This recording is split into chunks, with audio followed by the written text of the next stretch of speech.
Hi, heroes. I'm Stan Lee, and that's not your fault.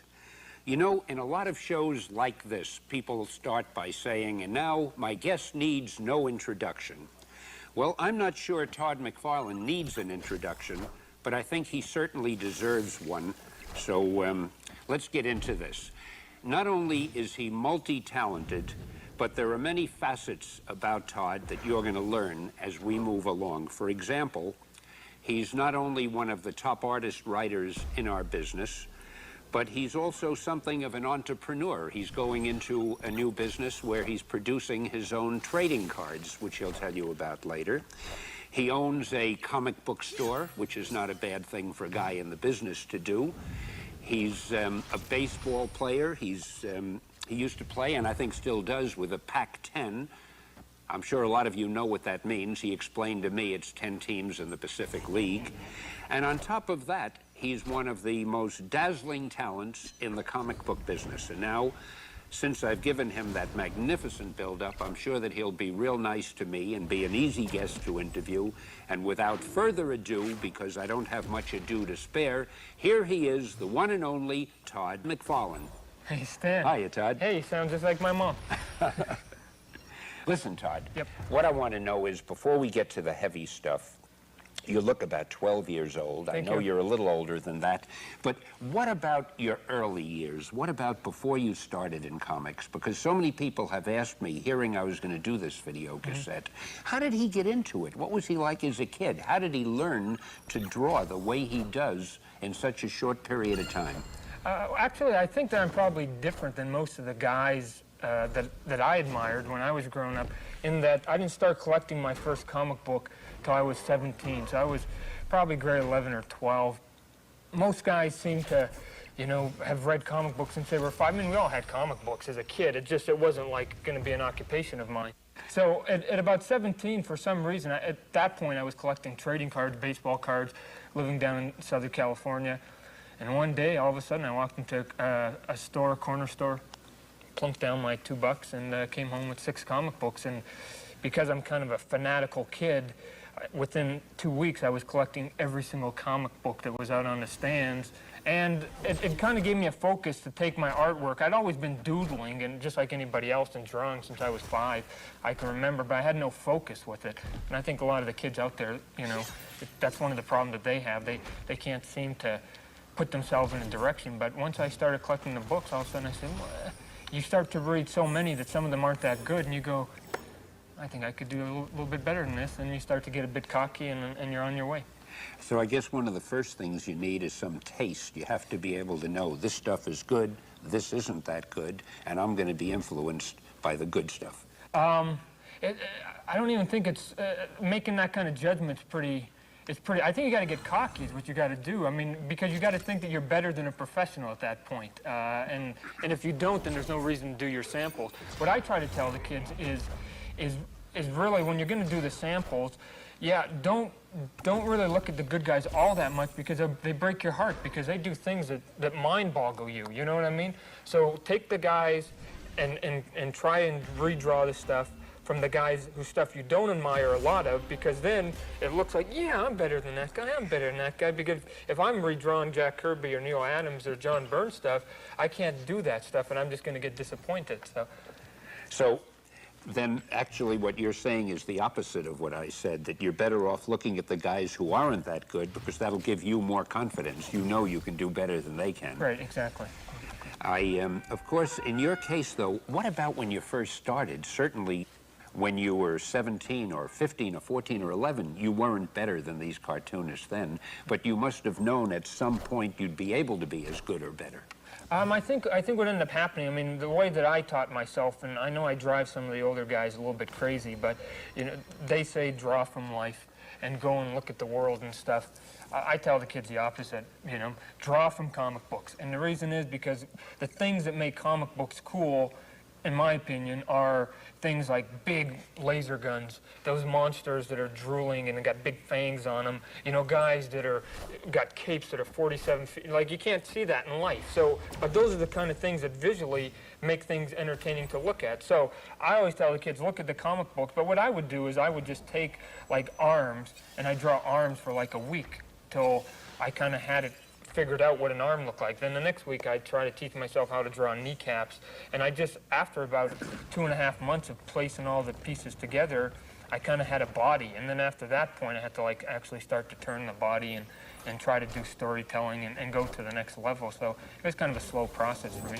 Well, when you were drawing the arms and the bodies and so forth, where did you get them from? Did you take them from your own arm, or did you look at other drawings of arms, for example? I mean, there's certain lines that are on comic books that you got to kind of place. I didn't really study muscle magazines, which a lot of guys do.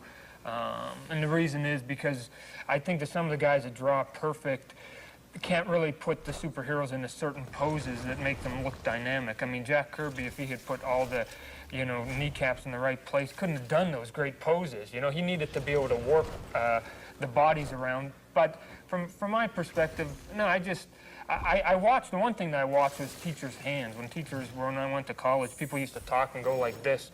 And the one word of advice I had, they said, if you can draw great expressions of faces and great hands, the rest of the body doesn't really need to be there, because you can do a dramatic shot by going, you know, a guy gritting his teeth and going like this. That gives a lot of emotion. So I watch people's hands a lot, and that was about the only thing I was conscious about. That's interesting, because I always used to feel the hands and the faces were absolutely the most important two elements to get excitement and interest and drama in a panel.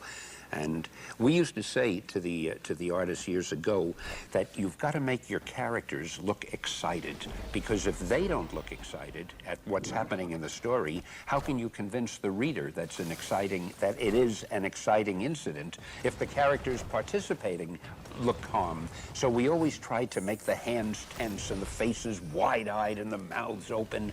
And sometimes you can get two artists drawing a strip, and this is something you're so great at. Every panel you do looks exciting. But you can take the same story and let one artist, for instance, if somebody is supposed to be frightened, a monster is coming into a room, and you could have the person like this, oh, there's a monster. Or you could draw her or him like this, ah, a monster. Well, which one would you want to read, you know, if you saw those two drawings? And usually you get that excitement with the hands and with the faces. But I think the body is kind of important, too. You've got to know what to do with the shoulders. Yeah, well, the thing is, most superhero guys don't stand like we stand. In fact, they wouldn't sit at the table. Bite your tongue. No, wait, you know, they wouldn't sit in the chair like this. They'd sit like this. Of course, they got the big bulging chest, and they'd, you know, so everything is melodramatic. That's why I try to teach the kids that show me their portfolios too, is overdo everything. I mean, like, keep knocking people over the head with the visuals, because, I mean, it is fiction, and people want to see something that's not real, I don't think, because otherwise they can read a novel or something like that. So you got to make it, and the scenes that are what we call pedestrian scenes, where, you know, John and Joe are talking out of costume, those ones, I always tell the kids, you can still make those look exciting the same way that Alfred Hitchcock used to make them look exciting. Instead of doing the shot straight at my face, you can come up through the glass table, you can do a silhouette of them, you can shoot through the window that maybe's got the pane that's in checkerboards or something like. You can do a dramatic down shot.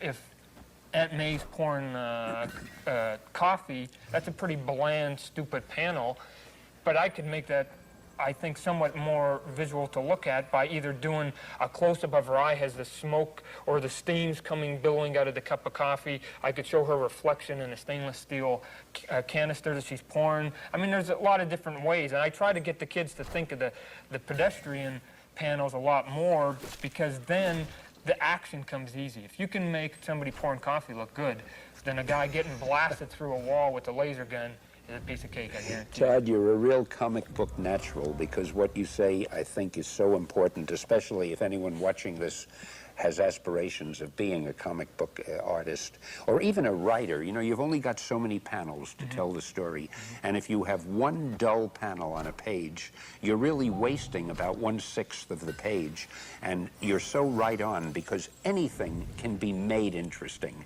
Somebody walking down the street, you say, what can you do with someone walking down the street? But as you mentioned, if you make it an angle shot looking up at them, maybe through some steam that's coming up from a grating or from a window. Gene Colan once once did a panel, I'll never forget, of a fellow opening a door. He had opened the door, and all Gene drew was the hand holding the doorknob, but he did it in a certain perspective and with his light and shading. I mean, it was as interesting a panel as you can get. So it just depends on your point of view, and I suddenly realized this is not Stan Lee giving a lecture, so let's get right back to you. Let me ask you something else. Okay. How do you manage to mix your personal life and your professional life? I mean, you've just, oh, I should have mentioned in your introduction, despite and besides all the other things you are, you're also quite a happily married man who is now a new father. Yep. And I think we're very lucky in that your wife, Wanda, and your daughter, Cyan, are here with us tonight, and I have a feeling the people watching this would probably like to meet them. Do you think you could talk them into coming up here? We can do it. If not, then I know Grandma wants to see him too. So. Here are Todd's lovely wife, Wanda, and his lovely daughter, Cyan. As if by magic, they've appeared. Hi, glad to have you here. Glad to be here. Now, let's see. Cyan, first of all, you've been absolutely wonderful about this. You've stayed there and you haven't cried and you've stayed awake, and I know you'd rather take a nap. And I'm not going to keep talking because I know Todd wants to talk a lot about his wife and daughter. Go to it, buddy. I think that one of the things that some of the people trying to break into comic books have to understand, you got to have a pretty understanding wife, I think. You know, and I hope other guys think that they also have the best wife, but I think I've got the best. She's stood by me for a lot of years. You were asking me about my work schedule. I've been able to, because of my success, been able to back away from it, but for a lot of years I had to put in those. And those long hours. Oh, unbelievable. Yeah. You know, there's 7 days a week, you know, 80-hour weeks, week in, week out, and literally just come upstairs, get dinner, come downstairs, keep working. I mean, deadline. We've all had deadline problems, but it makes it a little bit easier when you have somebody there that is understanding about what you're doing, that's also encouraging along the way, and knows that hopefully it's not going to be forever, but that it's a means to an end and whatever. So I think that not enough people actually introduce their wives or their girlfriends or family members that if it wasn't, I think, for my wife being there and helping me through a lot of tough times, I probably wouldn't be standing up here today talking to you. I because know she kept me exactly what going. you mean. So. Yeah. I think it depends on your. I think it depends on your approach to how you're going to break in the business. You were very driven, and so you were at it very hard for a very concentrated period of time, but not necessarily the only way you can do it. But it certainly worked out Yeah, for I'm, us. like I said from the beginning, when I start collecting every comic book, I'm psychotic. When I put my nose down, I become obsessive with things. Well, Wanda, what does it feel like? What does it feel like to be married to a guy who is that obsessive about something? And I might add, that's successful at it. I mean, it's a whole new career. You're in showbiz. It is, yeah, and it's funny because where we live, people don't pay much attention. Vancouver, right? Right, Vancouver Island. People don't really pay much attention. There's the odd kid that's a collector, and they're very excited when they meet him, but it's such a different world when you go to a convention or something like this. But particularly a convention where there's hundreds of kids lined up, sometimes thousands, to see him, and I just look around and go, wow, this is very strange. It's a good feeling, though. It is isn't a great feeling. How does Cyan react to all of this? Well, this is brand new for her. She's just 6 weeks old today, actually. I think and that's so, great. So But see, I'm already working on her because she could possibly be like, kids want to know whether there's going to be a Spidey baby. See, and this is why I bought this here, because then at any moment when she senses danger, see, then she could just come in here, she's Spidey baby, she's ready wonderful. to go, and we're off. And I then wondered why you had her sticking to the wall when I first met her. That's terrific. Well, I think we're getting hungry, so I think we'll leave you guys to the rest of your interview, but thank you for inviting me. Hey, thanks It's been so fun. much for coming and Okay. kind of rounding this thing out. And it was great seeing you, Okay, Wanda. And bye-bye. Cyan, remember now, when we need a spider baby, who knows?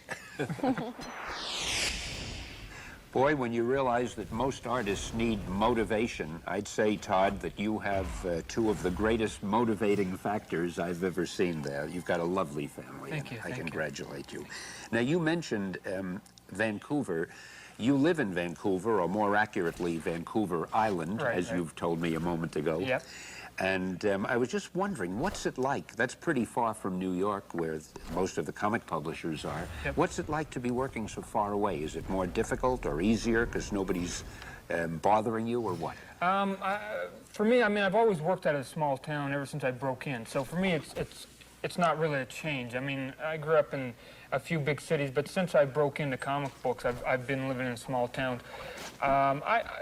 You know, my attitude is, I know a lot of guys live in New York, and with Federal Express and those kind of courier services now, you can live literally any place on the planet, not just in North America.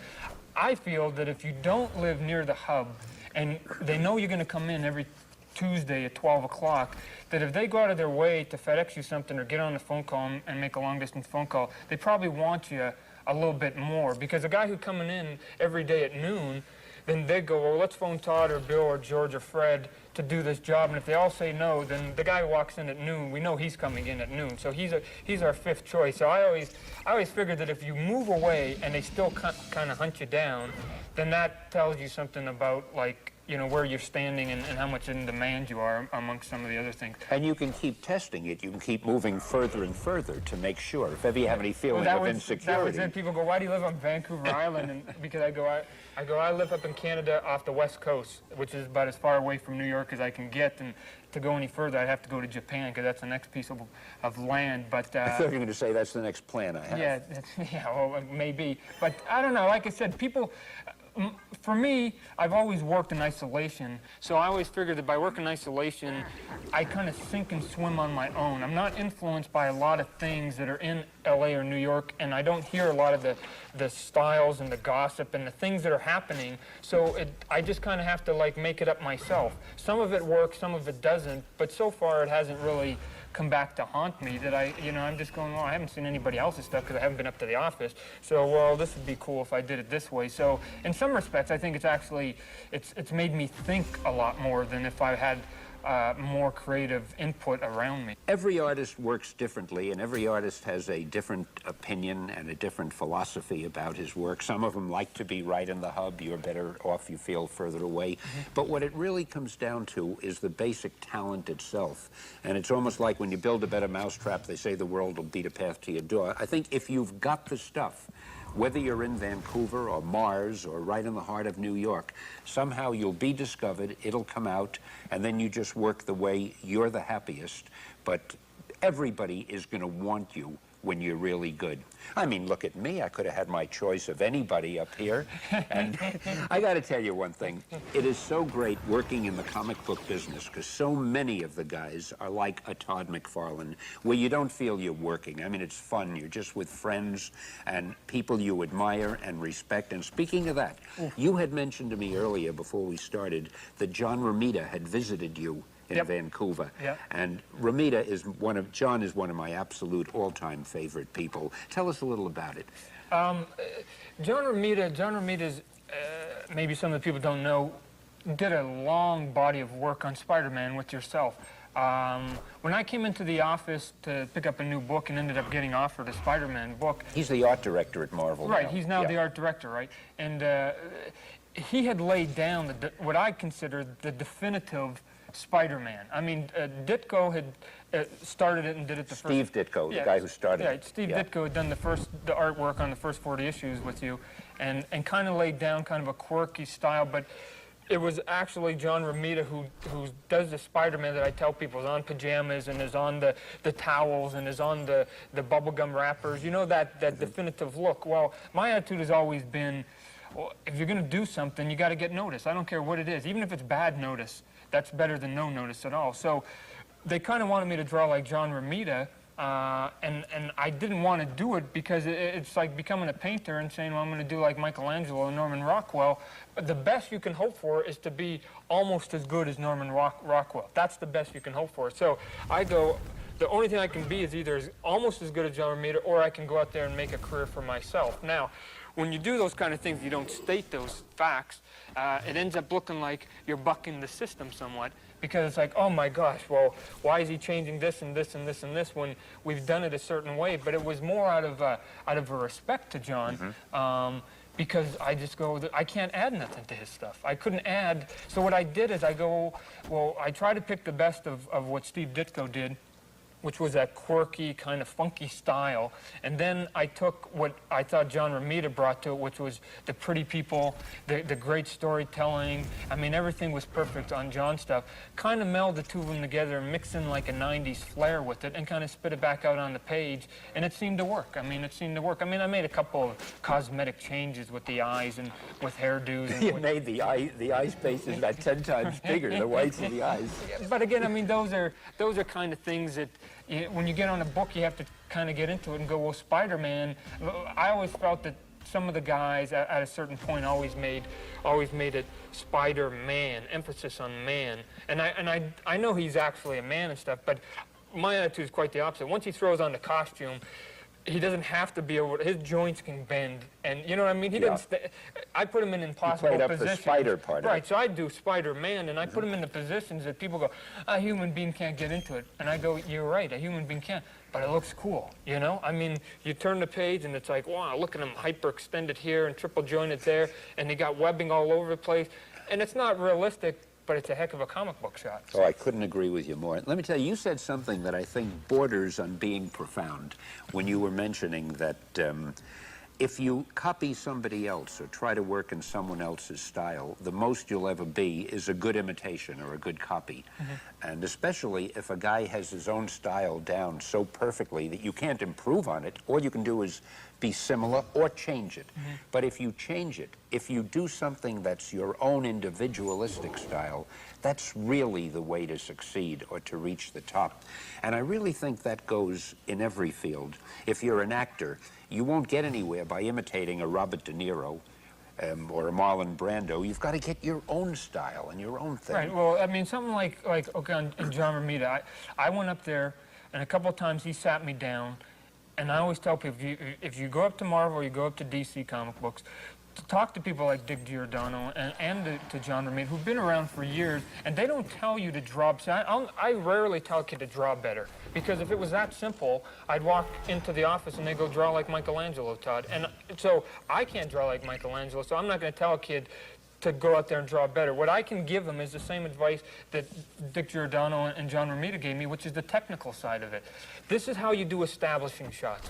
This is how you move characters in and out. This is how you do this. Maybe be on the lookout for these 5 points, and all of a sudden, when I walk out of there, I'm now aware, the next time I do that page, I'm now aware of 5 new things. If nobody ever tells you about it, you're not aware of it. So the more things that you can make people aware of, the better. Now, if they say the introduction is show the establishing shot of the outside of a house, that can be done 1,000 ways. A guy maybe who doesn't have quite that much talent or is young and whatever, he might just do a nice standard bland shot, but somebody else might shoot it through, let's say, a bunch of trees. There might even be a spider web in the trees, and then you can see the silhouette of the shack through. I mean, and I'm just going from, or, you know, a down shot in between, like birds fluttering around or whatever it is. Well, as you were mentioning before, it's a case of taking something and being able to make it interesting. Right. And it depends on how you present it.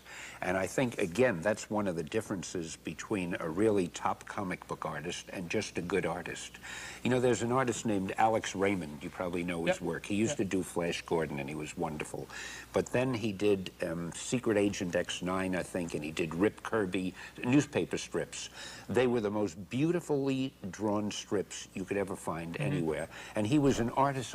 All the artists used to use him for reference if they wanted to know the correct way to draw a hand or a figure or a smile or anything. But his work never, when he did Rip Kirby and Secret Agent X9, I think he did another, I've forgotten, it didn't really catch the fans. It didn't meet with their approval. Nobody got excited about it.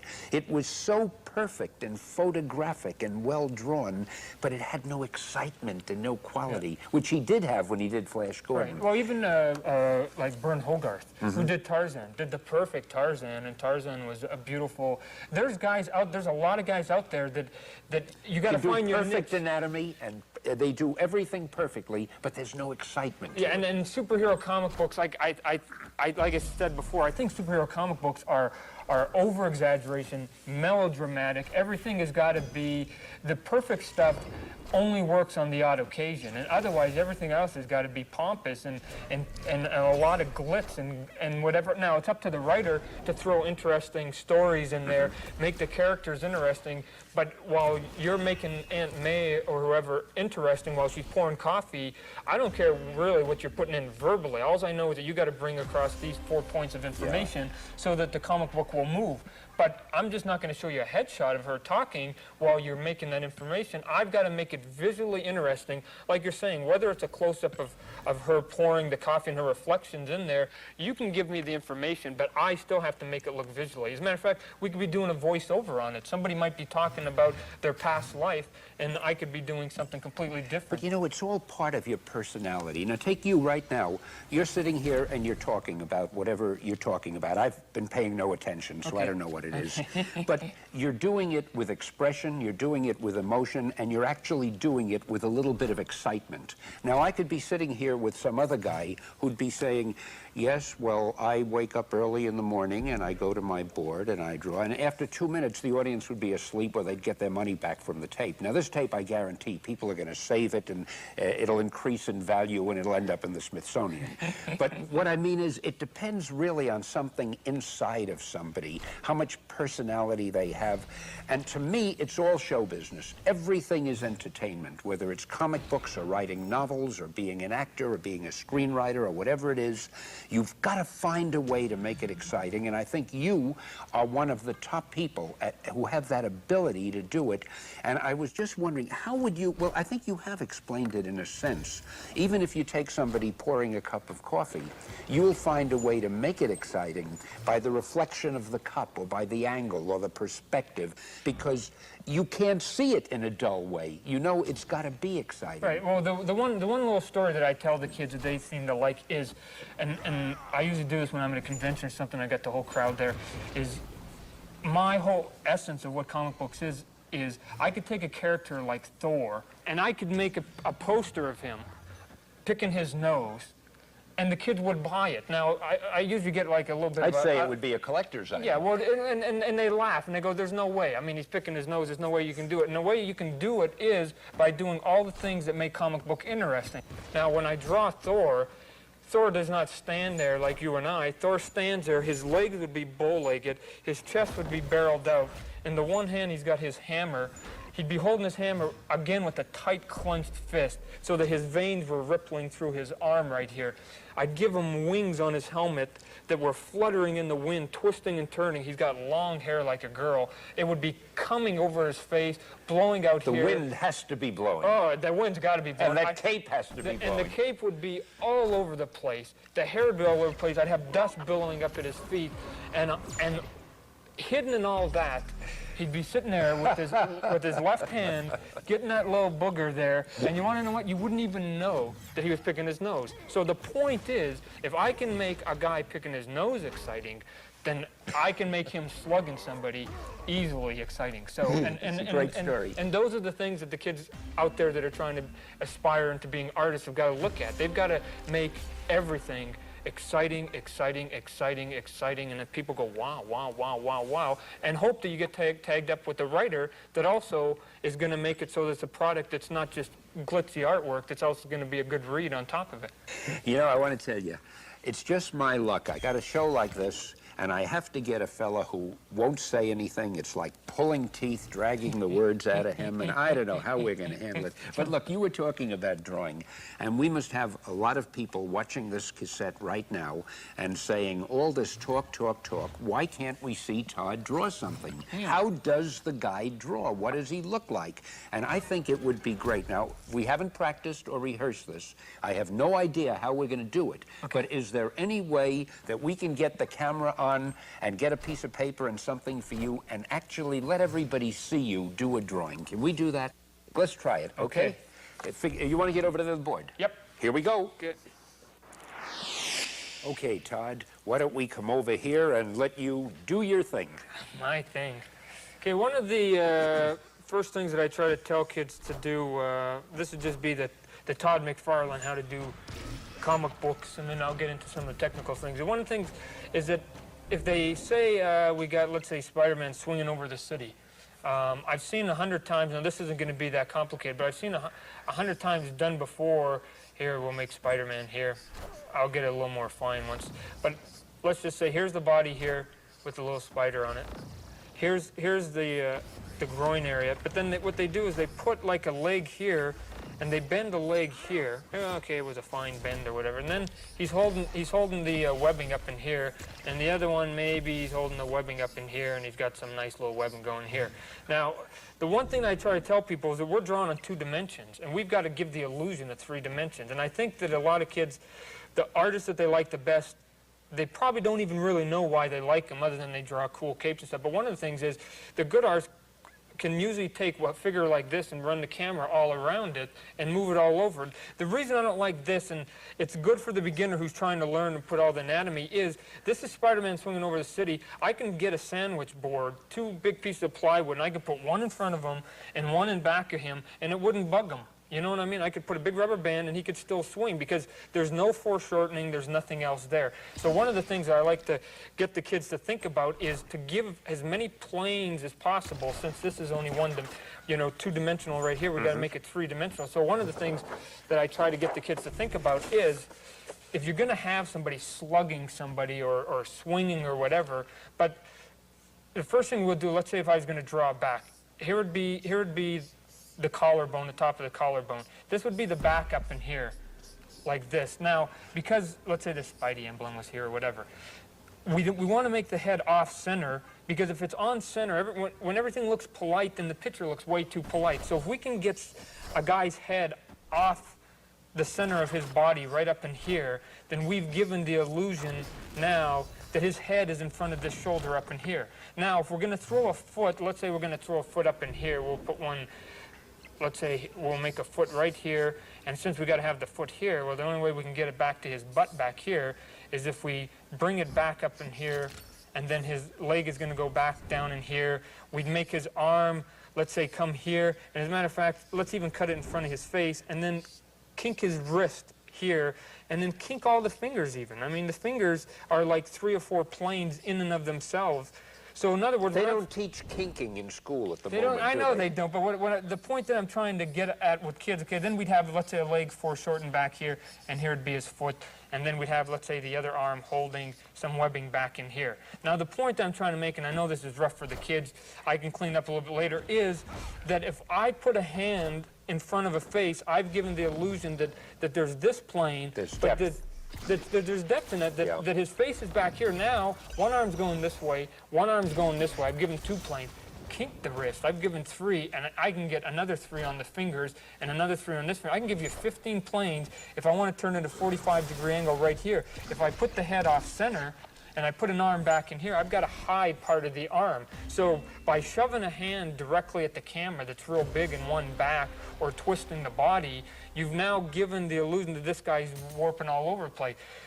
It becomes a tough thing, and part of it is I get paid to draw 10 hours a day, so I mean, you get better and better and better. If you look at some of my early stuff, I wasn't able to do that. But one of the gimmicks that I try to tell kids is to literally just take two pieces of lines, or 2 drawings of lines, whatever. Okay, we'll go one's here and we'll go one here, and squeeze a body in there. Because if you can squeeze a body in there, then you can probably twist them at any way. So now I've got 2 lines here. I mean, even now I'm going to maybe put myself in a bad spot. But what I'll do here is we'll make this his kneecap right in here. You'll need a lot of kinking for this one. Oh, yeah, lots of kinking and lots of foreshortening. So then I can come down in here. I'll have his foot up in here. This other foot can come, this would be here. I'll maybe make his other foot hidden back in here. I'll have his body twisted over this way with one of his arms coming up over here. And then I draw his head up and over here. Here's his big eyeball, cool. Oh, and I get it now. And That's then I have great. maybe one of his arms up in here hidden. If he's got a belt, make the belt running off around his waist. If he's got a rope, make it going. If he's got a cape, even better. I mean, a cape's the easiest way to give action to something that's not happening. I can make a Batman or Superman, again, standing there doing nothing, but the cape's rippling all over. You've got to have that wind blowing the cape. So there's an dramatically. illusion that actually he's standing there in the wind. So there's some dimension even with the wind and stuff like that. What I do, because the character I've been drawing Spider-Man doesn't have a cape, and I love guys with cape because that's the easiest gimmick. As a matter of fact, you don't even have to know anatomy, because what you do is you kind of put the cape over the leg. That's why Batman's easy to kind of draw, because you just cover the body through a couple of Anything hands. you're not good at drawing, you cover you with hide, the cape. You hide it. Oh, yeah. Except from the very beginning. But because he doesn't have a cape, what all I can do is do, let's say, a spider web. So if I'm going to do a spider web, I'm not just going to have this nice, pretty spider web. I'm going to have the spider web come here, hidden behind a leg, twisted upon itself, just like a rope, coming back up in here, and then maybe even wrapping back up and around him up in here. So now, even the illusion I've given of depth with the spider web helps to all the different ways that I've twisted and I've contorted the body. Another thing is that sometimes people, like you're saying, get too tied down with like the realism of what makes a comic book and stuff. Some people kind of, I get a lot of kids, as a matter of fact, and I've been able to, I guess, baffle them with my BS, and they call it a style now. Thank you, kids. But they go, wow, you put in so much detail. You do this, you do that. My detail doesn't amount to anything. It's not anything. And I always tell people, I don't care if you can draw a good building or a good car. You got to draw Superman first. So I've yet to have a kid run up to me going, Toddy, you draw the coolest 57 Buicks I've ever seen. No. They go, wow, that was a cool Spider-Man. That was a cool Superman. That was a cool Rutabaga guy.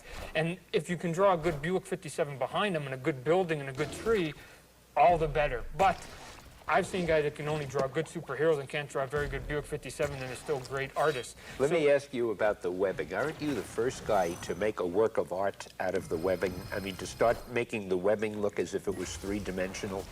I believe in giving credit where credit's due. I pulled the idea when I was collecting comic book. There was an obscure shot that was done years ago. They did a portfolio shot. An artist by the name of Michael Golden did a shot, and there was this one panel, and it's funny as it was, I saw that when I was maybe 18, and I broke into comic books when I was 24, that I saw that shot, and I go, if I ever break into comic books, and if I ever work for Marvel, and if I ever draw Spider-Man, I'm going to remember that. Really? I didn't know and by that. fluke, I ended up getting to draw Spider-Man. So again, I never forgot that. I got to remember like an elephant on a lot of things. So I pulled it out. Now, Michael Golden did the first version of it. The only thing that I can take credit for is that I popularized it. You know, I did it so much. I call it spaghetti webbing because Tom DeFalco, the editor of Marvel Comics, that's what he dubbed it one day when he didn't really like it. And he goes, I don't like those spaghetti webbings. So I'm going, so now I curse him by calling it spaghetti webbings and getting the kids to call it spaghetti webbings just to bug Tommy sometimes. But the reason I did what I did with it was that the old... Why don't you just do a little of the webbing, because there may be some people watching that haven't seen it. Okay. They wonder what we're talking about. The old way they used to make it, if this was Spider-Man's hand here, and here's his finger, and here's his finger, and here's his thumb, and he's kind of squirting it out. The way they used to do it was just lines like this, right. And then they used to kind of put X's in it. And it worked for years and years and years, but the only thing about this is if I try to shoot that towards the camera, again, with a plane, all you get is bigger X's, you know, and I couldn't use it. So I go, oh, I got to come up with a way, and I remember the way that Michael Golden did it, that I can actually shoot it towards the camera and it doesn't lose what it's supposed to be. Now, I'm kind of psychotic, again, with the way that I do the webbing. If you actually look at one of my drawings, it's continued. There's one strand that literally continues from beginning to end. Most people probably don't follow it, but that's what comes its laborious. And what I would do is I'd come in here and I'd give it about 2 or 3 strands, and then I'd come in there with one single strand here and I'd wrap it again. By wrapping it in and out, I give illusion even to something as stupid and as trivial as the webbing. Then maybe I'd come in here and I'd maybe give it 2 or 3 ropes. And whenever you wrap something, it doesn't necessarily mean they're all up. I can give one down, one big, one small. I continue the webbing in between here, bring it down here again, and then bring this back around up like this, and so on and so on. Sometimes it takes me 2 hours just to do the webbing in one page. And I hate myself that I started doing this because I can't go back now, because if I don't, then the kids are going to say, you're getting lazy, you're getting lazy. But in a lot of terms, I think it's good, and one of the things I try to shy kids away from too is I go, I can draw 2 books, I could draw 3, I'm fast. I believe you should do 1 dynamite book instead of 3 average books, because in the long run it's going to pay off for you. Couldn't agree with you more.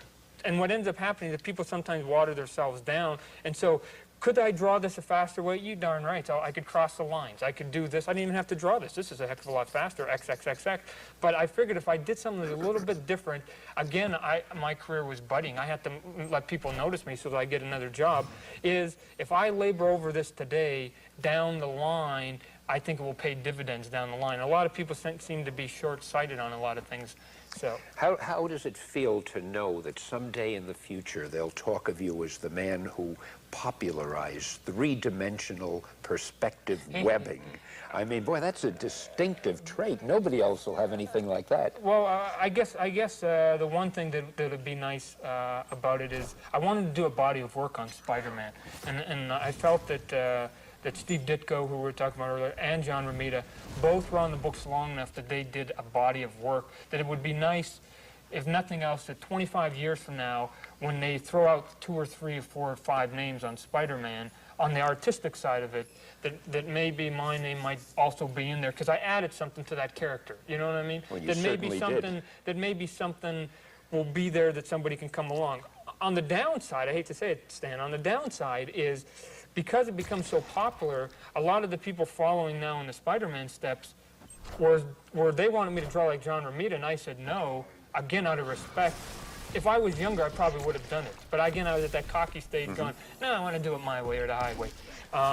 That kids are now starting to come in there and starting to draw it their own way, and I'd like to caution kids, just because Todd did something popular or whoever else, do it your own way, because you might do something that might be 10 times more popular that nobody's thought of yet. And if you just keep emulating what's been down, you're never going to come up with that one that we go, oh, why didn't I think of that first? I think that's probably the most important thing that we've been saying and you've been repeating during this particular show, and that is to do it their own way, whatever they do.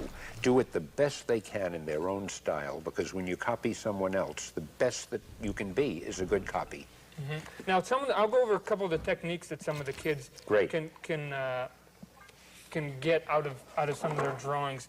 We've got a few pages here that I can show. Excuse me, I just thought, can you imagine someone saying, yeah, so this is this guy Todd McFarlane, that great artist, this is what he draws, and wondering. Those are those Pictionary drawings, you know what I mean? You got to be in and out of there in 10 seconds. One of the things that I want to show to kids is, as long as you give a good establishing shot first, you can buffalo your way through any other page. So, in other words, if I'm going to have a guy flying through the air, here he is flying through the air, and he's looking really majestic, dun, dun, dun, dun, dun, dun, dun, dun, and he's flying here again in perspective, kids, let's not do it, and he's zipping 100 miles an hour, wang, wang, wang. I don't know that he's flying in the bathroom or where he's flying. The easiest thing I tell kids, if he's flying, let people have no doubt where the person is. Easiest thing to do, zip, zip, zip, zip, we got clouds. Instantly puts them in the air. Better yet, throw a bird in there. And as a matter of fact, kids, don't throw the bird here. Throw a couple of small ones here, and then maybe throw a big one that might actually cut in front of the guy here. So then again, you've given the plane that there's depth. Even with the birds, there's depth there. Do your buildings here, and I always say do sliver backgrounds. There's 1,000 ways to do it. All you got to do is throw a little bit of a sliver of a building here, couple windows, and now, I hate to say it, but there's no doubt, I don't care how blind you are, that this guy is not in the air. You got clouds, birds, and buildings. Well, of course the guy's up in the air. Once you ground him, then you've also got to do the same thing. You've got to ground him by showing something. Maybe the tree is behind him that's taller than him. Maybe the building is there, so a window's on top, and maybe a car is parked in front of him. The chewing gum wrapper on the sidewalk. Yeah, anything that does it. Also, the other thing, too, is when you're moving people in and out of like a room, you want to move them in and out of a room in such a way that there's no, my first panel should be, if I'm going to show them, here's my first panel. Let's divide this in half. My first panel is there's 6 or 7 people talking in the living room. First thing is, well, what living room? Well, of course, we've got to have the house here. So here's the house. And I know this is breaking your heart, kids, that this isn't really detailed, but we got a time thing here. I've got an establishing shot with the house. I next go into, okay, I'll do a little bit of a down shot. I'll do a down shot here of some of the furniture and some of the TV or whatever's there, and then I'll establish the people standing, maybe one standing here and a couple are sitting and whatever else. If somebody comes in or out of that room, you've got to show them. So, and you don't have to show them by literally the guy's turning the knob, walking in the door. If this person right here is pouring coffee, you can easily do it by, here's the person still pouring the coffee with the big smile on their face. Hi, how are you? Still pouring the coffee. Here's the coffee mug here. Still pouring it. Here's the billowing smoke. Looks really cool. Kids like it. And over the shoulder is the door, and you see the person walking in right in here. So it doesn't have to be so blatant that the guy's walking in. And that can be done if somebody says, excuse me, I got to go check something, that they can walk out. But you still have this person still talking. They've given all the information, because this is where the writer's going to write up in here. But you still have moved the action so this guy is left, even if it was behind their back. And by showing him pouring the coffee and establishing that he's pouring coffee there, you've given a continuity to it, so it doesn't look as if it's just broken continuity. And one thing that you've done without thinking, because it comes instinctively to you, you've put this small, even though this is small, you've put it right in the center of the panel in a place where the eye will go to it. You've kept space around it. You've got a curved line there. Everything in this panel, which you probably weren't even thinking of, the balloon here, the curved line here, this little bit of detail here, is focusing the eye on this small thing so you can't miss it, small as it is. Yeah, okay. All right. Whatever. It seems to work. It seems to work. I mean, now... But you've got a natural sense of layout, is what I'm trying to say, because the layout is so important.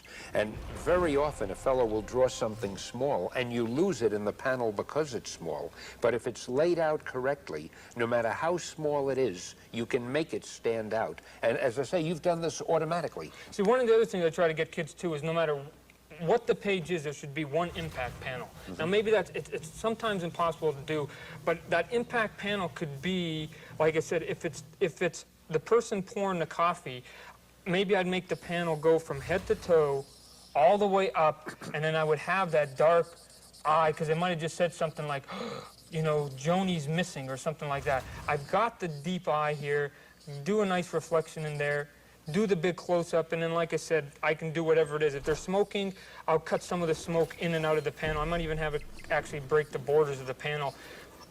But even though they're saying, oh my gosh, Joni's missing, which is the writer's, you know, job to kind of get some of the interest in, that big riveting eyeball, you're going, oh, well, I mean, it must be something intense that they're saying at that point. If they got a scorn on their face, if they're going to laugh, really make them laugh. Let them know that they're not having a conversation. Some things they're going to say is going to be, you know, I'm concerned about this, but the next panel they can go, you're concerned about that. Well, you're always worried about that, you little Willie. And they could be saying something so they can even, you know, go from being kind of concerned to a kind of a joke within one panel, even though you're still bringing across all the information across that you're trying to get. Now, like I said, once you get to the action stuff, kids, good night. When you get to the action stuff, I've got a couple finished products here that might be a little more, that the kids can see what's happening here. Oh, that's great. Spider-Man here, forget what the dialogue says for the moment. I know he's not saying pass the tea and crumpet, though. You know, he's hunched over. His hands, as you can see, they're taut right here. And if I could show the veins in the hand, I would. This one's there. He's got that big bow-legged spread eagle that the superheroes do. And it's like, you can tell that he's not really in a good mood, whatever it is. It's a tense situation. Yeah, that he's there. And so when I'm saying, now, what's in the background? Who knows, you know? I do this artsy-fartsy stuff. Kids call it style, thank you again. And all of a sudden it fills up the page and the kids go, wow, look at all the detail, look at all the detail. You do a little bit of silhouette, wow, look at all the detail. I do a lot of this line work, a lot of cross-hatching or something like that. Again, here's a body. Is he going to hold them up? Yeah, he's not holding them up right here, as you can see. He's holding them up straight over his head. I mean, you're going to pick a guy up, pick him up. Hide the anatomy with the cape. Cool, he's out of there.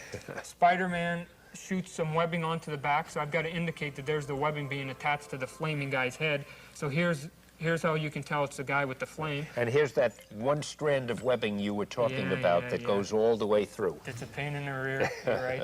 And then when he pulls him off and says back off, he's pulling him off like 100 miles an hour. Here's little Spider-Man here. He's ripping him off. You know, he's not saying get out of the way like you and I would do. They're ripping them off. And again, those are my personal opinion on how to do superhero comic books only. It's been wonderful having you here. I have to relent to do that. And I think that everybody watching this cassette, and I'm hoping there will be millions of them, now realize why we call the series Visits with the Comic Book Greats, because you certainly are one of them, and it's been a pleasure being here with you. Thank you, sir. Thank you, Todd. Thank you. Right.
Hi, heroes. I'm Stan Lee, and this is a really exciting moment for me. Not only am I here with a good friend and a dear friend, but he's somebody who's one of the rare talents in our business, who's not only creative and competent and capable, but he's innovative and imaginative. I don't want to say too much and give him a swelled head, but meet Will Eisner. Glad to have you. Hi, Stan, and thank you for the introduction. Matter of fact, I'm trying hard not to agree with you. Well, I think the people watching will agree, especially it's very after they kind. see what you've done and what you're doing and what you're going to do. Now, we have a number of books on the table that we're going to show, but first, I have a feeling a lot of people would like to know, where did you grow up? How did you get into this? Just tell us a little about your background, Will. Well, I grew up in New York, in the Bronx, went to DeWitt Clinton High School. So did I. Did you? Yeah. Wow, it's amazing. Well, a lot of us did. A lot of other fellows went to DeWitt Clinton. And it was there in DeWitt Clinton that I began to do comics. So I did my first comic strip for the Clinton newspaper. Really? The Clinton News, yeah. And You mean it was an actual strip? You wrote it and drew it was a as a comic high strip school student? as a high school student. Wow. And however, that was an outgrowth of a career that I had really set for myself, had nothing to do with comics. I wanted to be a painter and a writer, but I could neither paint well enough for galleries nor write well enough for magazines and books, so that I took two ineptitudes and made an aptitude out of it. Began doing comic books right after high school. I stumbled into Wow magazine, which was a boys' children's magazine. Sold them a page of comics, and when it went out, I realized that when the magazine collapsed, I realized that there was an opportunity for a comic book original pages. Yeah. Comic books, it was the birth of the comic books at the time. remember, Superman yeah. had just started and so forth. It was a little before your time. Yeah. About 4 or 5 About years. a day or two A before. day- well, it was pre-ordeal, Yeah. primordial, prehistoric. You But had anyway, a studio too, didn't you? The Eisner and Yeah. Iger studio? when Wow magazine collapsed, I realized that there was an opportunity because a lot of pulps were dying at that time, and a lot of the pulp publishers were coming in to the comic book business looking for comic book material. At that time, most of the comic books consisted of daily strips That's right. pasted together, Like if you famous recall. funnies, yeah. Famous funnies. And it was very obvious, didn't take great genius to see that they would soon run out of those daily strips, and they were going to need new material. So I made a proposal. Original strips, not from the newspaper. Well, Yeah. that was the only thing that would be available. So I made a proposal to Jerry Iger, who was also out of work because he was the editor of the magazine collapsed. We were both on the street, so to speak. And I said, I'd like to start a studio, and we'll produce original material. He was 13 years older than me, and therefore a seasoned man, and he could sell. It was very hard for me to sell because I was still young and a cartoonist. So he went out and sold, and I was the staff. I did 5 strips under 5 different names. Really? Yeah. One of them was W. Morgan Thomas. The other one was Spencer Steele. I always believed that anybody with the name of Spencer Steele had to be successful. So Hey, W. Morgan Thomas is pretty impressive. well, it was very impressive, too. Anyway, we started a studio packaging comic books for publishers like Fiction House, who had been doing pulp magazines, were coming into the business, and several others who were... Actually, companies like yours that provided artwork to comic book publishers, that was the main source, because even when Marvel was starting, we used a company, it was called Funnies Incorporated, Right. and they provided the artwork for us. Jack Kay, was it? Lloyd Jackay, that's right. That's right. Well, we started that out with the idea that we could hire artists inexpensively. See, there was no comic book history at that time. There was no background as there is today. There was no precedent. There were no schools. The artists that I hired were guys that came from other fields. The Kirbys and the Bob Powell and people like that who aspired to be illustrators. Matter of fact, they all came into my shop as a kind of a stepping stone toward moving uptown. Right. Uptown. Was Nobody Madison. wanted to just stay in comics. No, they were there because, and so I began put a studio together of. I think we had about 15 men at the time. What I would do, it ran pretty much like a slave ship going down the Nile. Or the artists were arrayed along the side of a wall, and down the center of the drawing boards. And the pencilers were here, the inkers were down the center, and the lettering men were on the left. And I sat at head table. I was the stroker. You handed them the oars. I was the drummer. I was the drummer. And I drew, I initiated the character and so forth, and then passed it down and went all the way down the line and came all the way back. That's great. So that's how it ran. And of course, how did the spirit come out of that? Well, around 1939, the very interesting phenomenon happened. Comics books had by that time achieved a tremendous popularity, and the newspapers, the Sunday newspapers in this country, were worried about their position in their Sunday readership. So they said, the thing that's stealing our readership, they said, are comic books, and therefore we've got to get a comic book. And so in the newspaper. In the newspaper, to compete with the comic books. That's right. Very much like the TV guide today that appears in the TV. And so they came to me, Register and Tribune Syndicate came to me with Busy Arnold, who was also a comic book poster at the time, and asked me if I would produce a supplement for a comic book insert for them.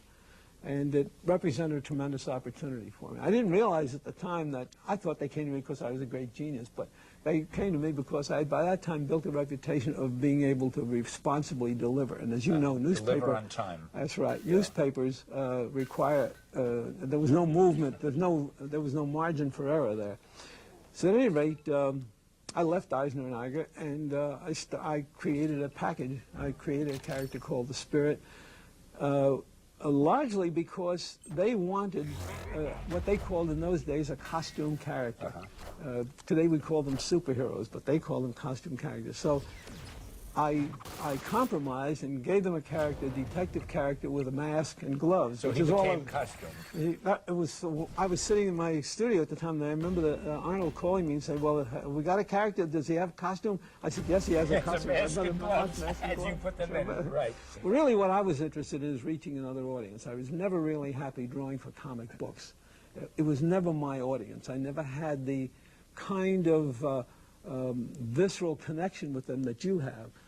I didn't understand what they really wanted. I knew pulps, but I really aspired to write short stories and write for people. And the newspapers gave me the opportunity because I was writing for a family.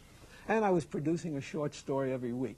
The Spirit later became simply a walk-on character. He was really simply an excuse.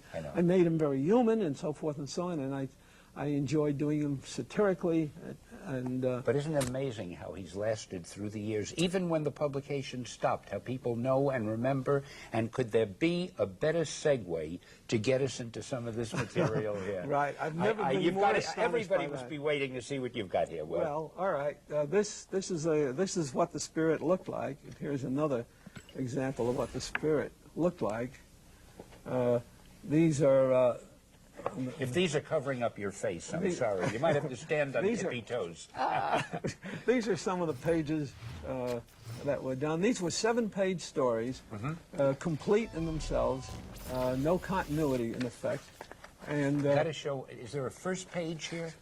Yeah, these first pages of these are yours so-called were splash masterpieces. pages. Yeah. Well, I devised them out of necessity because what they had to do is hold on to the audience, capture the audience. They had to serve as a cover, as a magazine cover. At the same time, they afforded me the opportunity to lead the reader into the story. To set, you know, as a storyteller, that the best way to tell a story is to tell the reader what you're going to tell them, set the mood for it, and then tell the story. Well, that's what the purpose of that is. You made it a coming attractions almost.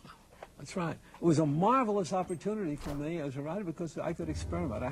But there was so much more to it than that. I don't know. Are there any title splashes in here? Here, there are more here. Let's get some, because some of your title splashes I thought were masterpieces of design. Well, you used lettering as if it was part of the artwork, and the way here. you'd letter it, the way you'd lay it out. Here's one. Yeah. Here's one. The lettering always, one of the problems I had really was that I changed the lettering, the logo, every issue, every story. And the syndicate was screaming blue murder because they couldn't advertise it on their trucks because it was always different. lettering. Yeah. And also, I had a copyright problem. It was hard to. It's only in the last few years they were able to trademark it. Yeah, I trademarked it about 10, 15 years ago. Here's another example. That's the Christmas spirit. Yeah, but there is a case of doing a design. Got to It was see very some more. unusual. Got to get some more. You talk, I'll look. Well, that feature. Yeah, this is. I'm sorry to interrupt, That's okay. but this is pretty typical of some of the things you did.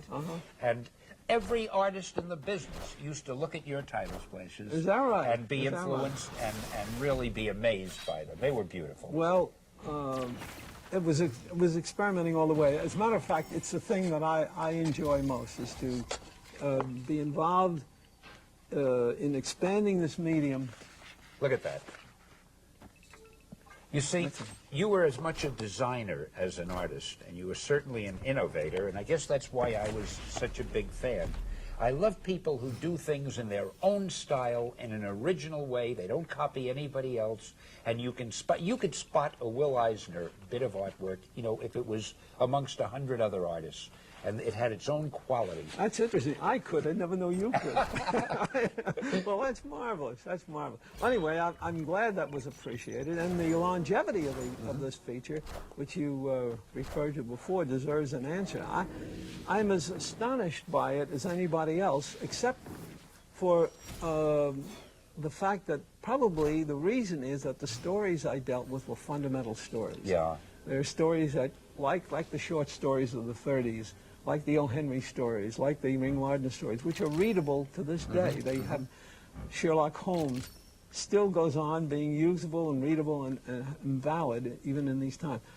And I think that's what accounts for it, because the ambiance was all 40s and 50s. Well, one of the most impressive things about you is that not only your artwork, which, as we can see, is superb, but you were a great storyteller. And when you take that combination and put them together, that's pretty hard to miss. Let's go through some of this other, because we've only got a few minutes before I get you to that drawing board. All right. I mean, you're going to have to work for this interview I in a brought couple my of hand. minutes. All right. What else have we got here? Well, after the Spirit, I closed the Spirit down in 1952 because I became intrigued and involved in the use of comics as a viable medium, as an instructional tool, as a teaching tool, and I began producing material for schools and so forth. This was an outgrowth of my experimentation in the military. Right. Then I began doing it for training manuals and so forth. So the medium itself became my master. Message. The message, yes, that became my master. I became very intrigued with that, and so in '52,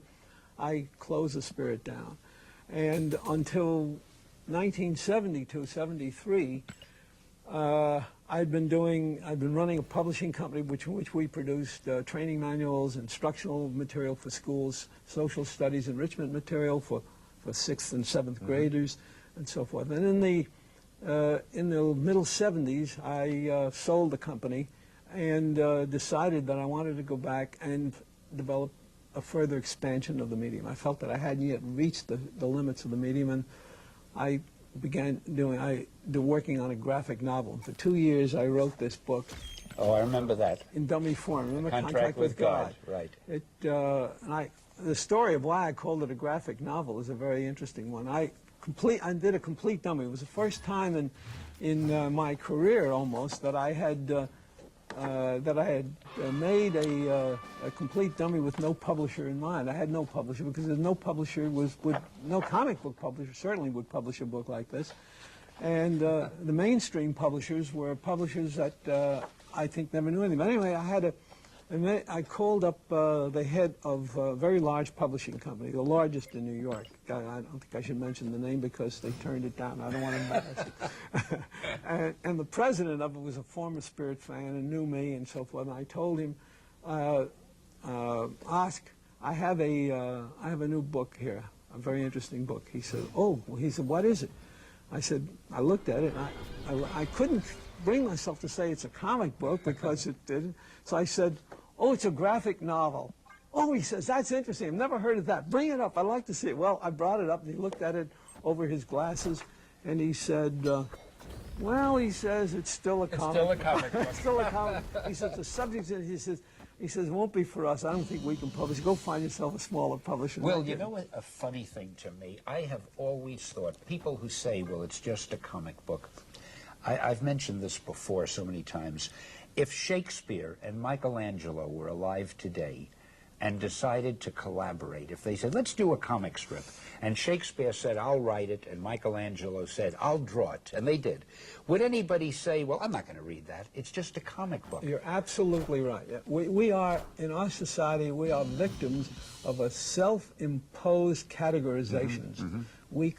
In order for us to be able to survive in this welter of information and media that we have to classify, and we have to create categories. Some are nice and safe, and some of them are good, and some of them... For years, this medium has been a despised medium. And one of the reasons is, originally, the work was produced for the very youngest children.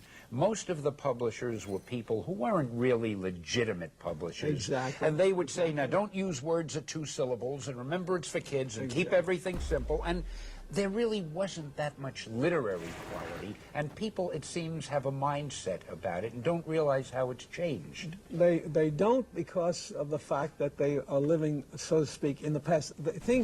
Most of the people in our society have cultural police who tell them what is good. A critic, a paper hires a critic, and the critic says to them, this is a good play, or this is a bad play. And they either go or they don't go based on what the critic said.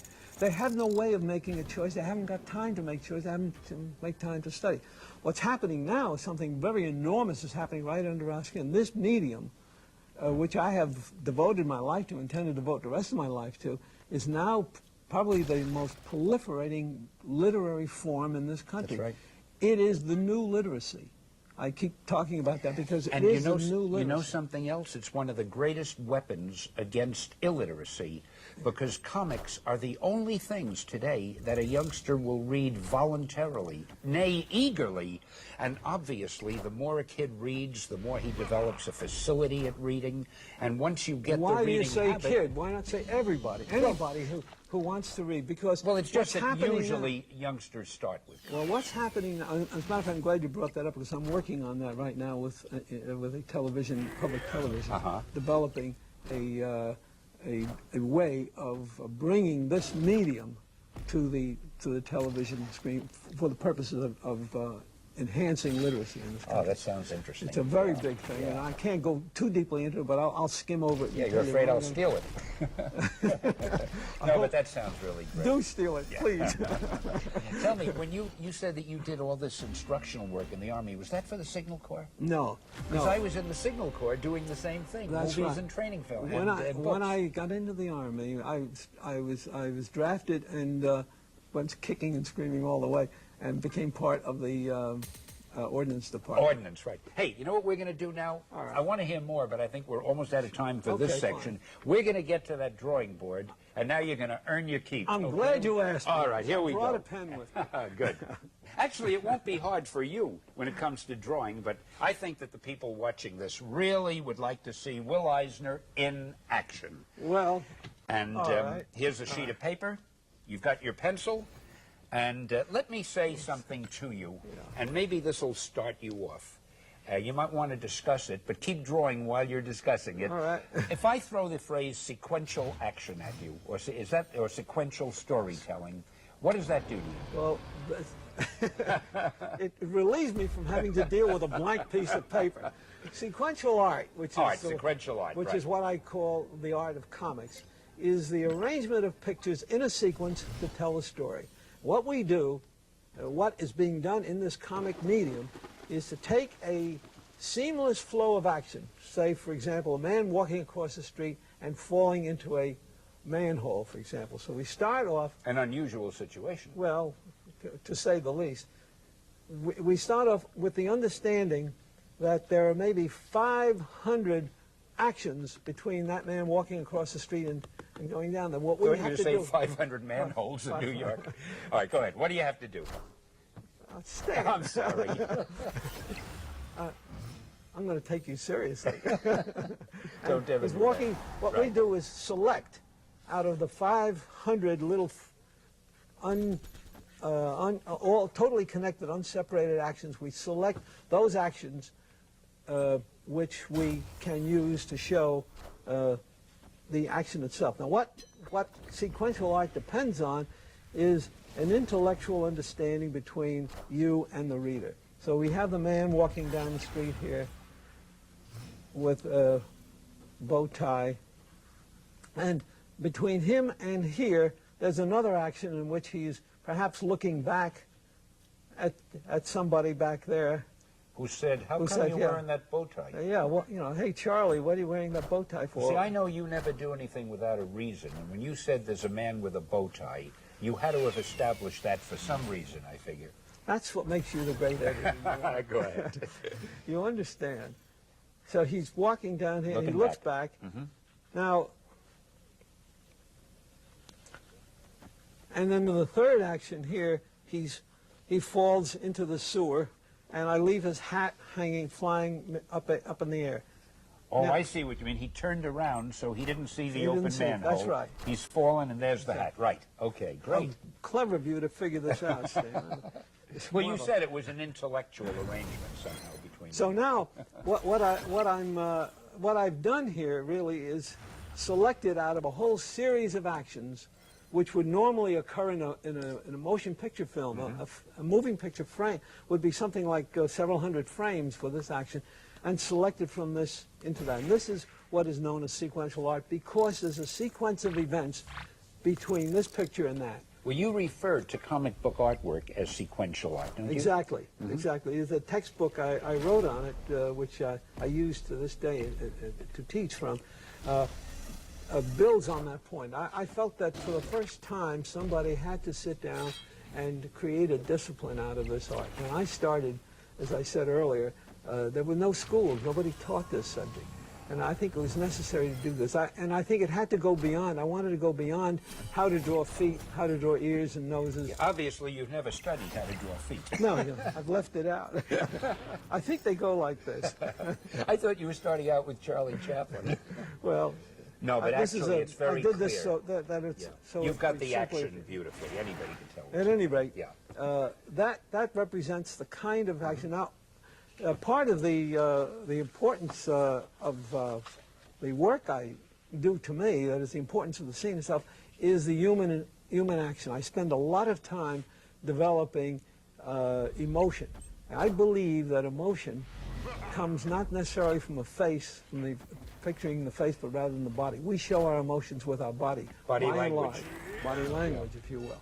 So that, to me, it's very important to be able to develop that. And I spend a lot of time, I do a lot of erasing. I'll start figuring and play with it until I get it to precisely exactly that, because I'm in constant contact with the reader. Remember that I am writing a story to a reader. I'm telling a reader a story.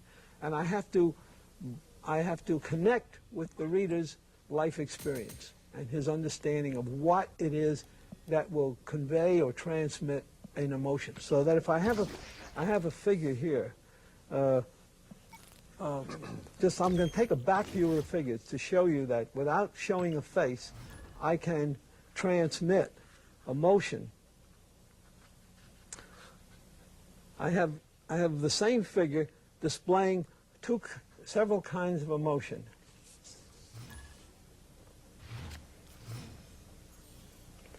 By moving his shoulders up and straightening his arms. We are still very primitive creatures. If we understand the basic animalism in each person, we understand what it is that transmits the emotion. We know that, for example, when we are tight or when we're frightened, there's a tendency to tighten up our muscles.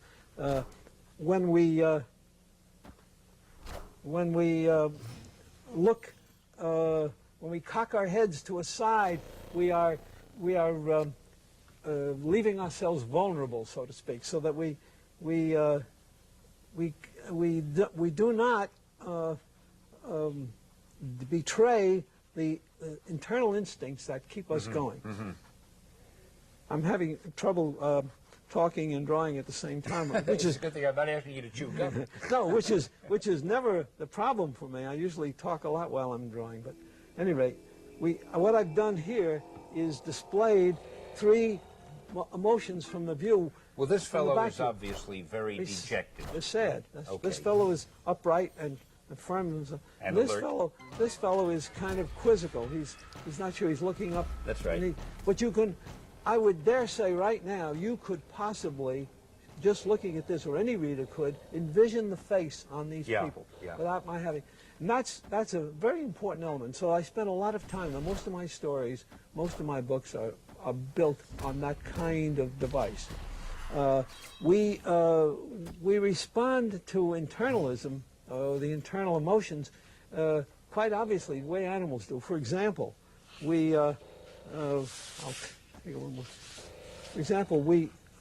eyes. We open our eyes this wide in the face of danger. We're like animals of old. We widen our eyes so that we can see all over. We narrow our eyes when we are about to do something sneaky or hesitant. We lower our eyes when we don't want our emotions to be seen. We don't want to betray our emotions. Because the eyes, in a sense, are the mirror But of the our eyes emotions. that's right, they're classically that. But the eyes are the things that we deal with all the time. The mouth remains the same. I give you an example of how often have you seen a photograph of a very good friend or a girl or a wife, and you say, that photograph doesn't look like her or him. The camera is an idiot. It took everything that was there. But the point is, it took it at a moment when that face was at It rest. typical. It wasn't typical. No, the face was at rest. Faces are in continual motion. And we know each other based on the fact that we have experienced the emotional movements of the face. It's why caricaturists, good caricaturists, are so successful. They're able to capture a compendium, a collection, a composite of all the actions and put it together. But since the face is usually in motion, when the face isn't moving and is at rest, that isn't a typical shot then, unless Exactly the person is usually not expressive. Exactly, exactly right, because it isn't that. We know the person. So therefore, it's important in doing this sequence to support the emotion. Now, for example, I could take the same face here and put the mouth at rest. Exactly the same, and Same it'll be a mouth. different face. Same mouth, and the emotion will still be conveyed, even though I've done nothing with the mouth. Now, most young cartoonists invariably play around with the mouth. They think the mouth is the thing that shows expression. But I can show humor in this. I can show this same character laughing by crinkling the eyes and still keep the mouth the same. So there's a whole, I believe there's a vast science of understanding in the whole business of sequential art. But you see, when you said body language and every part of the body moves and so forth, you're doing it the hard way, just with the eyes. But then if you were to do the mouth also smiling. And if the nose crinkled a little, Well, then, and if the chin and the cheek, then you'd have a perfect, what very you're doing, expressive what face. you're doing is fleshing out a sentence. That's right. And what you're saying is every part of it has to be Has to be acting, working. not just the mouth or Exactly. just the eyes Exactly. or just the ears Exactly. wiggling. It's an understanding. For example, we know that if a mouth is put in a smiling position, some other things happen because muscles, They interact. the muscles pull the mouth apart. So therefore, the cheeks would go up, and the mouth would, and the cheeks would go up, and then that creates the crinkly eyes. Will, your classes must be fascinating. I mean, this is really great. Well, Keep going. I teach on the basis of storytelling, not so much drawing. I teach drawing as it relates to the telling of a story. I sincerely believe that this is a literary form we're in. It's a medium. When sometimes people ask me what I do, I tell them I'm a writer. I write with pictures. And that's what we're doing. It's a very primitive art form, but it is one that has found its place, it's come of age in this society. And it's we're in a lasted visual age. since the cavemen. And it's been developed. And today, as I say, it is the new literacy in the Western Hemisphere. And you know, another funny thing, we were talking before about the people who don't give comics enough credit and so forth. Well, there are people who say, I don't want someone reading comics because he's looking or she is looking at the picture, and therefore they're not using their imagination. And I often think... They're wrong. You're right. You're absolutely right about that. I often think, again, getting back to Shakespeare, would you say, don't go to see a Shakespeare play, just read it in script form. Why see it on the stage? You're not using your imagination. Absolutely. Let me give you an example of what you're talking about. I hope you support. I want to support what you said. Please here. do. I can use all the support I can get. What we're talking about is the fact that the visuals, the images, the imagery that we put on a page forces, in effect, or invites and seduces and forces and attracts the reader to the reading of the words, because this medium is very unique. It is a very special, precious combination of words and pictures. And there is no formula for it, which means that the writer of this sometimes will have to leave out words and I've done pages and pages where there were no words. I've stopped the script and and continued with words as you've seen in my work. But I'm going to saved a fortune on lettering too. Whoa, gee. The years. You know, it's fun watching you do this, trying to figure out what it is that you're leading up to. You know, it starts out just a circle and a few lines, and then by some magic alchemy known best and only to you, it becomes something. That's right. Before our very eyes. Well, I do what most people in this field do, and that is I have a visual image. I have an image in my mind. As a matter of fact, one of the things I like to tell students is that this is one medium in which nothing happens by accident. If you're painting in oils, or if you're doing any other medium, things happen accidentally. In this medium, everything is under your control and nothing happens by accident. That's true. But, you know, it's funny. It's as though you're not really drawing. What you're doing is tracing, because you've got it all in your mind, and you're just tracing what you're thinking about. You're not an artist, you're a tracer. This thing is hooked up to an internal... This is getting very interesting.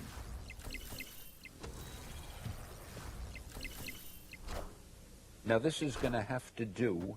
Now, I'm talking about the relationship between the reading and the imagery. Remember, you said that images, the reason comics are very helpful to reading, where they enforce and give a lie to the people who for years said, well, you're destroying reading because of the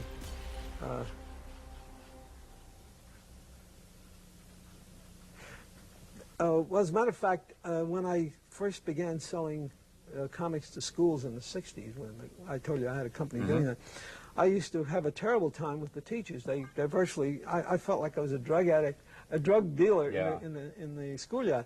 And their argument was, how can you do this? You're destroying the children's imagination. You're giving them pictures for words in which we would like them to learn to imagine.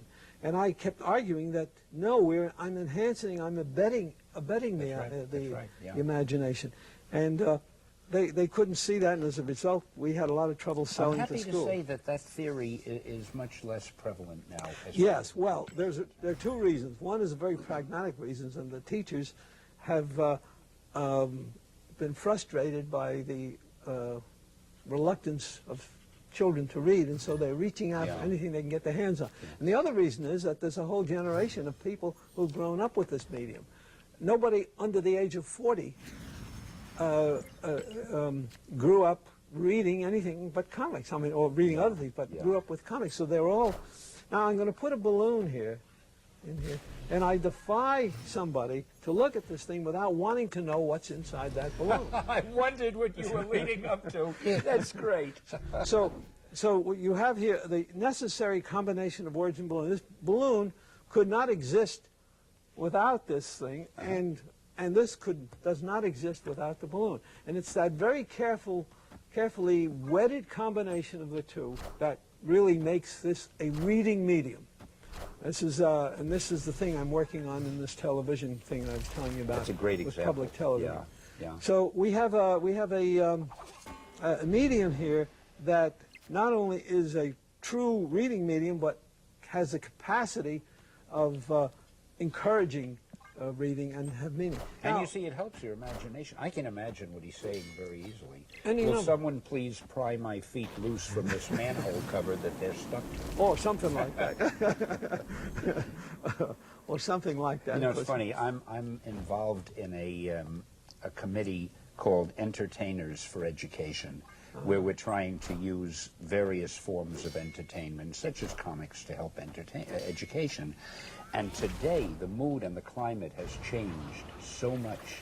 I cannot tell you the support we're getting from boards of education throughout the country and educators all over. Absolutely. When I walked into public television with this down in Florida, I was surprised at the response. And they put together a committee of librarians and educators, and they took me seriously. You know, it was astonishing. It proves that there's something else. The taste of the human race has finally come of age. Well, perhaps you can say that, but I think the need in each era of human history, the need begets the invention. I don't think I don't just as I don't believe men make events. I think events make lead. I'm talking about leaders don't make events. Well, it's the old leaders. necessity is the mother of invention. You need something, and it's got to. I wish I'd have thought of that. Yes, I wish I would have thought of it too. Brilliant, absolutely brilliant. But anyway, Will, you're impossible. I sometimes think so myself. Anyway, there's one other element that I think is worth discussing, and that is the content. One of the things that's happening now in comics is that there is a rise in the depth and the value of the content. What's happening now is that men are coming into this field of... And women. And women, of higher, I wouldn't say higher intellect, but of more serious demean, and who are beginning to make contributions that exceed to mutants trashing each other. The comics have divided themselves into couple of parts now. There's the comics that are designed for entertainment purely, and they serve a purpose. And there's the comics that provide male teenage fantasies or female teenage fantasies, and provide us with mythological characters, which our society always needs. The young people growing up need a mythological superhero to identify with. So now the third force, which I feel I'm part of, is conveying works of literary merit, what I would call literary merit. I shouldn't use that because that's a little too pretentious, but works of a serious nature, dealing with things, subjects that are not necessarily pure entertainment. Even though the medium itself is an entertaining medium, I'm dealing with, for example, in Contract with God, I decided to deal with a man's relationship with God, his perceived relationship with God. And in recent times, the last book I did is an autobiographical book in which I deal with prejudice over a period of time, man's coming of age. We have finally found a subject to disagree about. Okay, good. I think, Will, I know what you're saying, and you're not wrong, but the area of disagreement is this. I feel that any entertainment medium, anything that's done for pure entertainment also has educational value. For example, when Mark Twain wrote what he wrote, when Charles Dickens wrote what they wrote, those were commercial stories. They weren't trying. Well, Charles Dickens admittedly did write about problems in England at the time, but he was writing to sell a story. Those were entertainment. When Sherlock Holmes, anything has educational value if it's well written, if it's well drawn, if it's well sung, if it's well danced, whatever it is. I think the people who try to entertain in any medium, but who do it well and do it with quality, they're contributing to society's fund of knowledge. I don't think you have to sit down and say, I'm going to write a story with a message. I think it is impossible to write a story without a message. I think that every story that's written, if it's well written, contains something that has something for the reader to hold on to and to profit by. Hold your hat. Okay. I'm going to agree with your disagreement. I think we are saying essentially the same thing, or at least I feel I'm saying essentially. What I'm talking about is the effort to deal with subject matter that hitherto had been regarded as being too serious, if you will, for this medium. Remember that we who are in a given medium, whether it's film or whether it's theater or whether it's comics, find it very hard to be immune to the feeling of the reader or the viewer toward the medium itself. It's almost like the slave who knows he's a slave and therefore does not aspire to do great things because he says, I'm after all a slave. Everybody says I'm a slave, so I'm going to continue being a slave.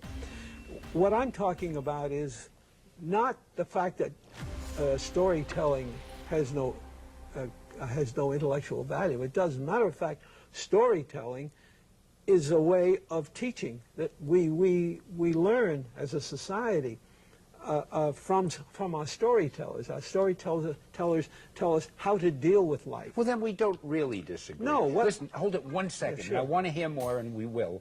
But I have a feeling you haven't drawn for a while. Let's do another one. All and right. you haven't done a finished drawing. While we're talking, Will, could you do a more complete drawing, just so people know this is the real Will Eisner? All right. Well, do the spirit, whatever I'll do you the want. spirit. I'll do I the think it spirit. would be great if... I'll- Now, but keep talking about I'll what do you the were, spirit. if you All right. will, because it's Okay. interesting. All right. Well, what I'm saying is that the storyteller in our society, by whatever medium he works with, serves a teaching purpose. He teaches us or helps us learn to deal with with life itself.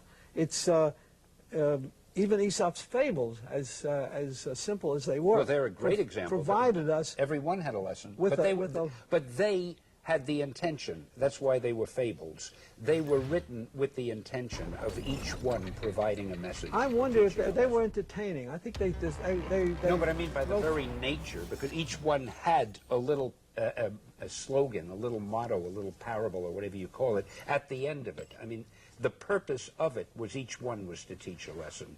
Well, all right. But we teach our... All right, then I agree. But it's very hard for a teach story our, not to teach The something. Bible is a series of have a- stories which, in effect, explain a thing or teach a lesson and help You're us. picking what you're saying is right, and you're picking all the wrong examples, because the Bible I was also afraid had a of that. very definite, I was a very afraid. definite purpose. But let's go far afield, Will. Let's take a mystery story. You could say that a story with a villain fighting a hero and the hero wins at the end, in some subtle way, is teaching the reader that good triumphs over evil. And it's written in such a way that your sympathies are on the side of the good guy, and you feel that the villain is a bad guy whom you don't want to emulate, if it's written the right way, if it's a well-written story. Now, there's a story with no attempt to moralize, but the moral is built in, as it would be, I feel, in any well-written story. And you can really I pick hate that to name. apart. I hate to will. name a movie, but let's take All one right.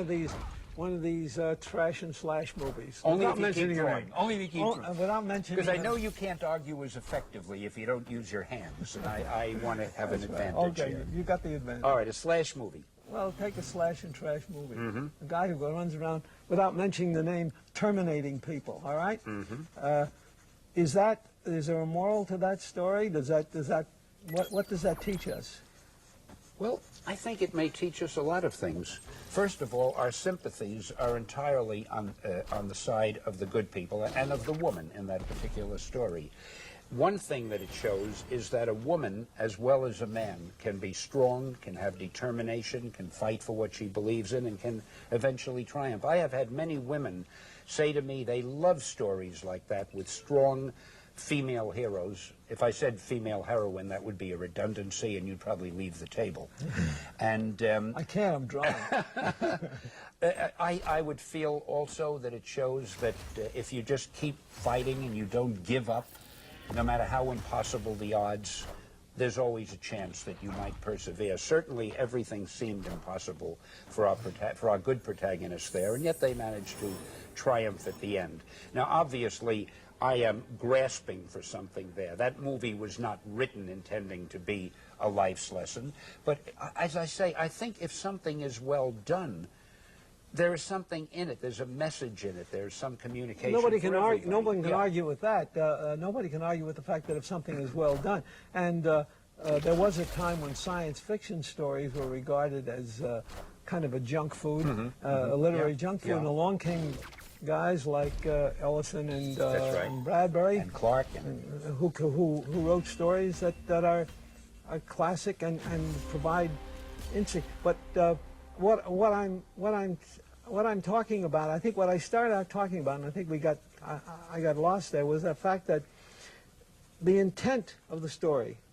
You really are drawing this while you're talking and not even thinking of the drawing, and it's good, and I think you're wonderful. Tell me about the intent. I'm thinking about the drawing. I'm not thinking about what I'm saying. Go ahead. What about the intent? The intent was to entertain, to provide entertainment, and also sometimes it was to provide people or the reader what they thought the reader was with what they thought the reader wanted. That's a classic. You've heard that in the publishing world, where the publisher says, "Well, I want to give the reader what he wants," and that is my sole reason for existence, and that's why I don't want to be arrested for pornography. I think that's something subliminal on the part of every creative person, even a Will Eisner. I think when you write anything or you draw anything, you want to be sure that it reaches the audience. You want to be sure the audience will accept it. You want to be sure that the audience will enjoy it, will want it, will look upon it with fondness and kindness. That comes under the heading of approval. We all in this medium That's want right. approval. It took me 30 words, and you hit the nail on the head, and that's why you're the guest. Well, thank you. You're so flattering. Wait till you interview me sometime. You'll overwhelmed. have Yeah, a different stamp. Hey, this is turning out great, Will. All right. Anyway, that's just to let you know that I can draw seriously. Well, it also shows that a guy who does this sort of thing can also be a deep thinker and a darned intelligent and bright thinker. And aren't you nice? No, and it's wonderful nice that you are concerned with these things. And believe me, when I disagreed with you, I wasn't really disagreeing in concept. No, I think it was a valid thing, because I think what you were disagreeing with was I took to mean the example of what I gave. But and you're right in assuming that, because for years you were altering the concept of the characters that you were creating in your shops to lift, if I may put that in italics, to lift the medium or lift the concept of the so-called superhero beyond just the cardboard figure that he was in the very beginning. You know I'd never let you off this bench if you didn't say that, didn't you? I know where my bread is buttered. No, but the thing is, Will, I feel myself, artists, writers, musicians, actors, they have such influence in the world today that Tremendous. it's good if they are aware of that influence, and if they try in whatever way to use, I mean, we're all entertainers. That's got to be our first consideration. But if you can find a way to entertain and also do some good and also have a message, I mean, what a wonderful feeling. Well, it is. And as a matter of fact, one of the nice things about being alive and in the field today, both in films and in this field, there's a lot of people who have what I call a sense of responsibility. They say they are aware of the fact that they're producing a thing that's going to be read by 50,000 people. They have a responsibility.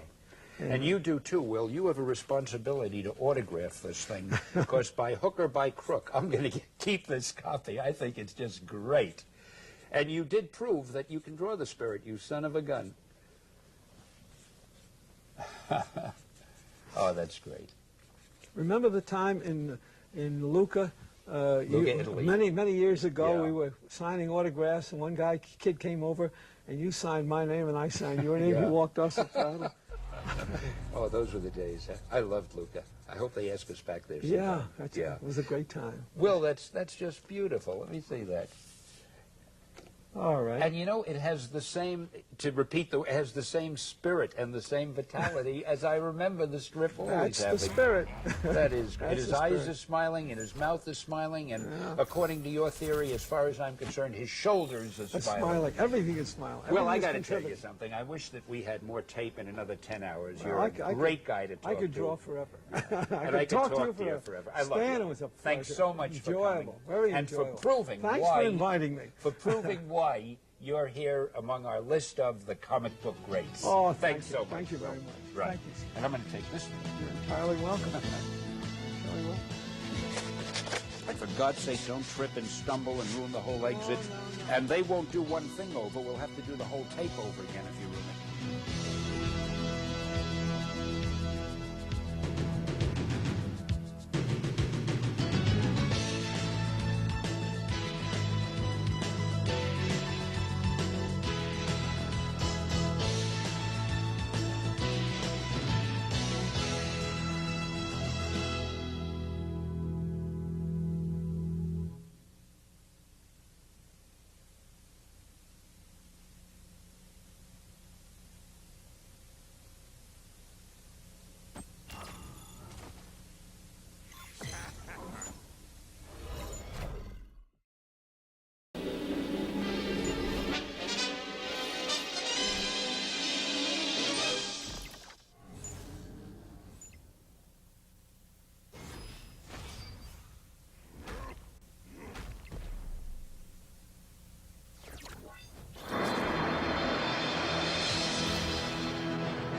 Hi, heroes. I'm Stan Lee.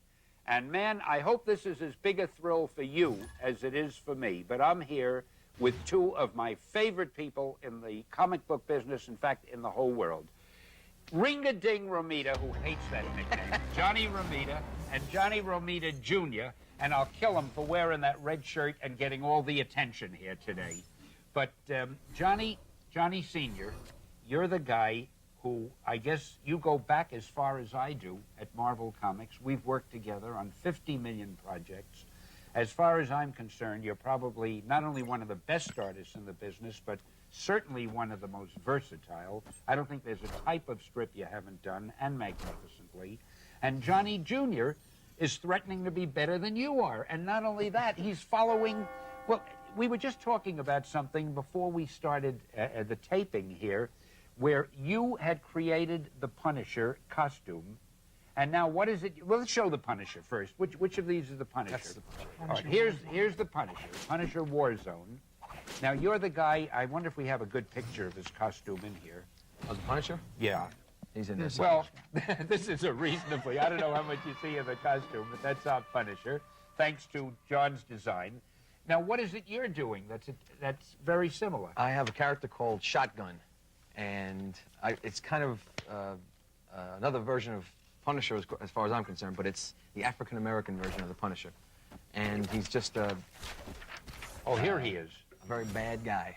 Now, didn't you have another picture of him somewhere that... Yes, in the was book. It one of the books? Let's see that one, too, because I think you get a better... He looks a little more He's a heroic bad than that. good guy, if you'll excuse the expression. What you mean is he's bad. Yes. And this is- B-A-A-A-D. This is he. Yeah, and I have a feeling that this guy is going to be a very popular Marvel hero. It's funny, we have a number of black superheroes. They have become incredibly popular, And there are a number of them now being developed for motion pictures, and who knows, he may be the next. Now, there was something else you had mentioned that you two were doing that was kind of coincidental. Well, you and I had worked on the Green Goblin many times, and John did the updated version of him called the Hobgoblin. The Hobgoblin, that's which was right. A little bit more severe. But that wasn't fair because it was such an easy costume. I just based it on the Green Goblin. You guys did most of the work, and I got credit for redesigning the character. But you know, it's funny. We'd better watch what we do, because it doesn't matter what we did. Yeah. He's going to find a way to embellish on it, and I'll take all the credit for it. Well, of course. I'm afraid we're stuck with that. So. Hey, John, let me ask you, what was the first thing that we did together about 1,000,000 years ago? Well, I worked for you back in the late 40s, early 50s. He says for me. He bossed me around all the time. But I was ghosting for you for a while. But that was before the explosion in 1960 with the Fantastic Four. Well, what were you doing? Were those romance strips? We did romance, we did war, we did westerns. I did a western series for you called The Western Kid. That's right. We did every science fiction. That's right. Some mystery stories. And I got a great foundation course there. And then after I left the distinguished competition doing romance stories for a long time, I came back in 1965 and we worked on Daredevil together. I thought he was a transient. He was up in the attic for 3 or 4 days. He'd come back with a beard and dirty fingernails. I didn't know what he was doing. He had no interest in my career. I thought he was a drunk or something. I don't know. While I was doing those nondescript characters, he had no interest in my career. As soon as I did Daredevil, he suddenly realized he had a father. It was Daredevil. It was Daredevil number 12. It was with Kazar. How do you remember those things? Because it was like the first thing that ever stuck on my mind. I was so used to seeing women kissing men and balloons. He was doing the lettering. Yeah. I didn't know what he was doing, and I'd be bored and I'd go back down the stairs. And then all of a sudden I came up one day and he was doing Daredevil number 12. I think you were doing you were working on the cover, weren't you? Yep. He was working on the cover, and the logo was on it already. And I asked him, I said, "What's going on here?" And that guy didn't have a chance because Daredevil was surrounded by about 5 of the Plunderer's men and Kazars. And he explains the whole thing to me and explains who Daredevil is. And I think the light bulb hit me on top of the head just like that. Boom. This is it. Suddenly I was a respected parent. Show and tell at school from now on. It's really funny. When Johnny came to us after leaving D.C., I wanted you to do Daredevil and adventure strips, and everybody said to me, well, you can't let him do that. He does romance strips. And I said, you idiots, this guy is an artist. It doesn't matter what he does. Didn't John Report think you had disappeared? He thought I had died. Yeah. John Report, he thought he said, I'm sorry to hear your father died. Yeah. Well, you know, and then, remember Steve Ditko had been doing Spider-Man magnificently. And then when he decided he didn't want to do any more Spider-Man, and we had to look around he was just tired of Spider-Man, we had to look around for another artist. Who did I pick? I figured, well, there's one guy I can always depend on, John Romita. And again, everybody said, John draws these handsome, heroic characters, these real macho-looking, great-looking guys. And here Peter Parker is just kind of a wimpy, nebbishy, nerdy kid. And you can't have John do that. He'll ruin the script. And Steve Ditko is so stylized, and John's style is so different. And I guess that's what's so really great about me. I said I want him to do it. And do you remember the first few scripts you did? It really looked like Steve's artwork. I don't know how you did it. Well, I was trying to go because, frankly, between you and me, I thought I was only on it temporarily. Yeah. I thought he would come back. I was tell you were doing too pretty stuff. Stuff was too pretty. You used to tell me. More than once you told me I did them too handsome. Well, I had to keep you on the straight and narrow. You finally gave up and said, okay, if that's the way you're going to do Peter Parker, let's do Well, you know what happened? No. Your first few were just like that. Yes, exactly. Then you began to backslide. Then, in my infinite wisdom, I realized that nobody can do his best artwork or her best artwork unless the artist is doing it the way he or she wants to do it, the way he feels it. So I figured, okay, it's going to be your strip. Little by little, we'll have to let you get into your style. It took a while. You were real good about it. You didn't immediately do a Romita. You were a sport, too. Yeah, but you slowly got into it. And how many issues did you do? I did about 6 years. The only thing is you used to sprinkle in a lot of other emergency projects. Captain America, Fantastic Four. We couldn't have stayed in business without you. Anytime there was an emergency, call Romita. You know. And you were always I was also there in the office, remember. Yeah. I was available. That's absolutely Available Jones. Yeah, yeah, that's right. Because most of the artists were freelancers. We couldn't get rid of you, though. Right. You were always there. And you know, you're right. You thought Spider-Man would be a temporary job. Because sure. I was afraid to tell you I wanted you permanently, because I was afraid you wouldn't want to do it. So I practiced my usual deceitful methods. John, just do one more issue. Oh, come on, one more. We'll find somebody. Don't worry. Before he knew it, it was 6 years. Can I tell you the things he used to say about you? How can I stop you? Are we going to get bleeped? No, you better not. Well, I know, I Stan's couldn't got me believe doing that this. Steve Ditko would walk away from the 3 years success. Well, I Steve had thought his for reasons. sure in 3 Yeah. or 4 months he'd come back and just take it over Yeah. again. So But he It did. was quite an I was experience. the lucky. Well, Marvel was the luckiest company in the world because Steve was so great and he got that strip off so magnificently. And then we had you who put your imprimatur on it, and it did better than ever. And then the people later on did a wonderful job. There's something about we've had a Spider-Man. good run on that book, Yeah, it just including goes John on. Jr. Did it for a few months. Now, speaking of John Jr. in the red shirt, who's getting all the attention, what did it feel like? I mean, when did you decide you wanted to be an artist? Was it after you saw your dad do Daredevil or what? It wasn't a specific day. I knew I wanted to get into it, but I didn't know if I was going to be an artist. And I started reading it left and right, and that's why I started coming up to the office. I wanted to jump into it. As far as being an artist, I didn't think I would ever be good enough because you always have something to compare yourself to. Yeah. And as I got better and better, and I realized it was the only thing I could do, I said maybe I should be an artist. And he kept on saying, "You're crazy, kid. Don't do it. Be a construction worker. Be a painter. Don't You don't know what it's stay like out." working for that guy. And I used to Well, I watch told him him kill that- himself yeah. 7 days a week. And I said, Couldn't well, I believe still he think I wanted to could be in do the it. same business. And he used to tell me, don't do it. And I realized that the only thing I could do, I was too short for sports. And But you remember, Stan, that he suggested a character to us called the Prowler? Yeah. And you gave him credit. He was Yeah, 13 that's years right. old. And we did it in Spider-Man. And he in the was strip. walking this high off the ground for about a month because his name was in the books. And that was the way he got launched. That's once he got a taste he of that. tried to talk me out of it several times. many And times. I wouldn't listen to him, but then how many sons listen to their Suicide, father? I thought. Yeah. It was a little trick I learned. Instead of paying people, you gave them a little credit in the book. And that went on for years before they got wise, you remember? Yeah. So anyway, how old were you when you decided, when you started drawing? I think I was 5 or 6 when I was actually doodling, and Son then I of a started getting serious in high school. When you're in high school and you draw anything that's not stick figure, people think you're a genius. Yeah. So your ego gets pumped in high school, and then as I got better and better, and I literally drew more than I did anything else. I would on the back of my books and everything, just like everybody else. Did you criticize it, Johnny? Actually, he never let me look at his stuff. He used to say, I don't think it's good enough to show you yet. And he never showed me any artwork. He came to work up at the office summers. And he helped out doing sketches. He worked for Saul Brodsky and Marie Severin. And I never hired him. They did it. They did it behind my back. And, This was anti-nepotism. right. of I his time. refused to That's put the him in first- that spot. That's the term I got. Scott Edelman came into the office and said, I don't believe in nepotism, but I don't believe in anti-nepotism. Yeah, that's He said, funny, so isn't I'm going to give you it? something Yeah. to do. And he gave me some 6-page Spider-Man backup story. Well, you know, It was in the a first thing little I ever did. while, because I want to keep our viewers in suspense, we'll be going over to that drawing board, and I think it'll be interesting to see how the two of you draw and how there's a great similarity, but yet a difference in your styles, which I find very interesting. Johnny, the way you draw, to my mind, is absolute perfection. It's clear and clean and crisp, and I always loved it. Everybody loved it. The way you draw is more in the style that they're doing it today. It's sort of the cutting edge where it's got a little more emotion to it, a little more excitement to it. And they're both good styles, but there is a difference. One is a little bit the way it was.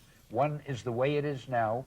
The funny thing is, I know that if I said to Johnny right now, okay, I want you to draw it the way he's doing it or the way all the guys are doing it today, you know, it might take you an hour or two before you can catch up. Mine is, my style I is- wonder about that. My style is a deadline style. Whatever comes out Yeah, I on know. time is okay. I never was conscious of the way it looked, but I imagined it as his stuff or John Buscema stuff when I was doing it. It was up here, and when it got out my fingers, it looked like my stuff. I was really upset with that. I know But you did. it's the He deadline made no style. bones about it, Stan. Yeah, yeah. He never tried to emulate me. Yeah. And I think that was a great idea. I did up here. It just never came out that way. Speaking of a deadline style, I've told this story before about you, Johnny. I don't want to embarrass you, but you know, I was always Leave that to me. But what's wrong with embarrassing him? So I always used to say, if only you draw faster because you're so good, I want to give you more strips. Which of course is that you don't tell a guy who's working you're so good because he might want more money. But Johnny, if you gave him a compliment, that was good enough. That was in lieu of money. Anyway, Right.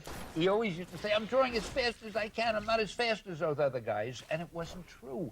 You were as fast or faster than any artist in the business. But I used to tell you, you're too much of a perfectionist. This guy would draw a picture that anybody else would have framed.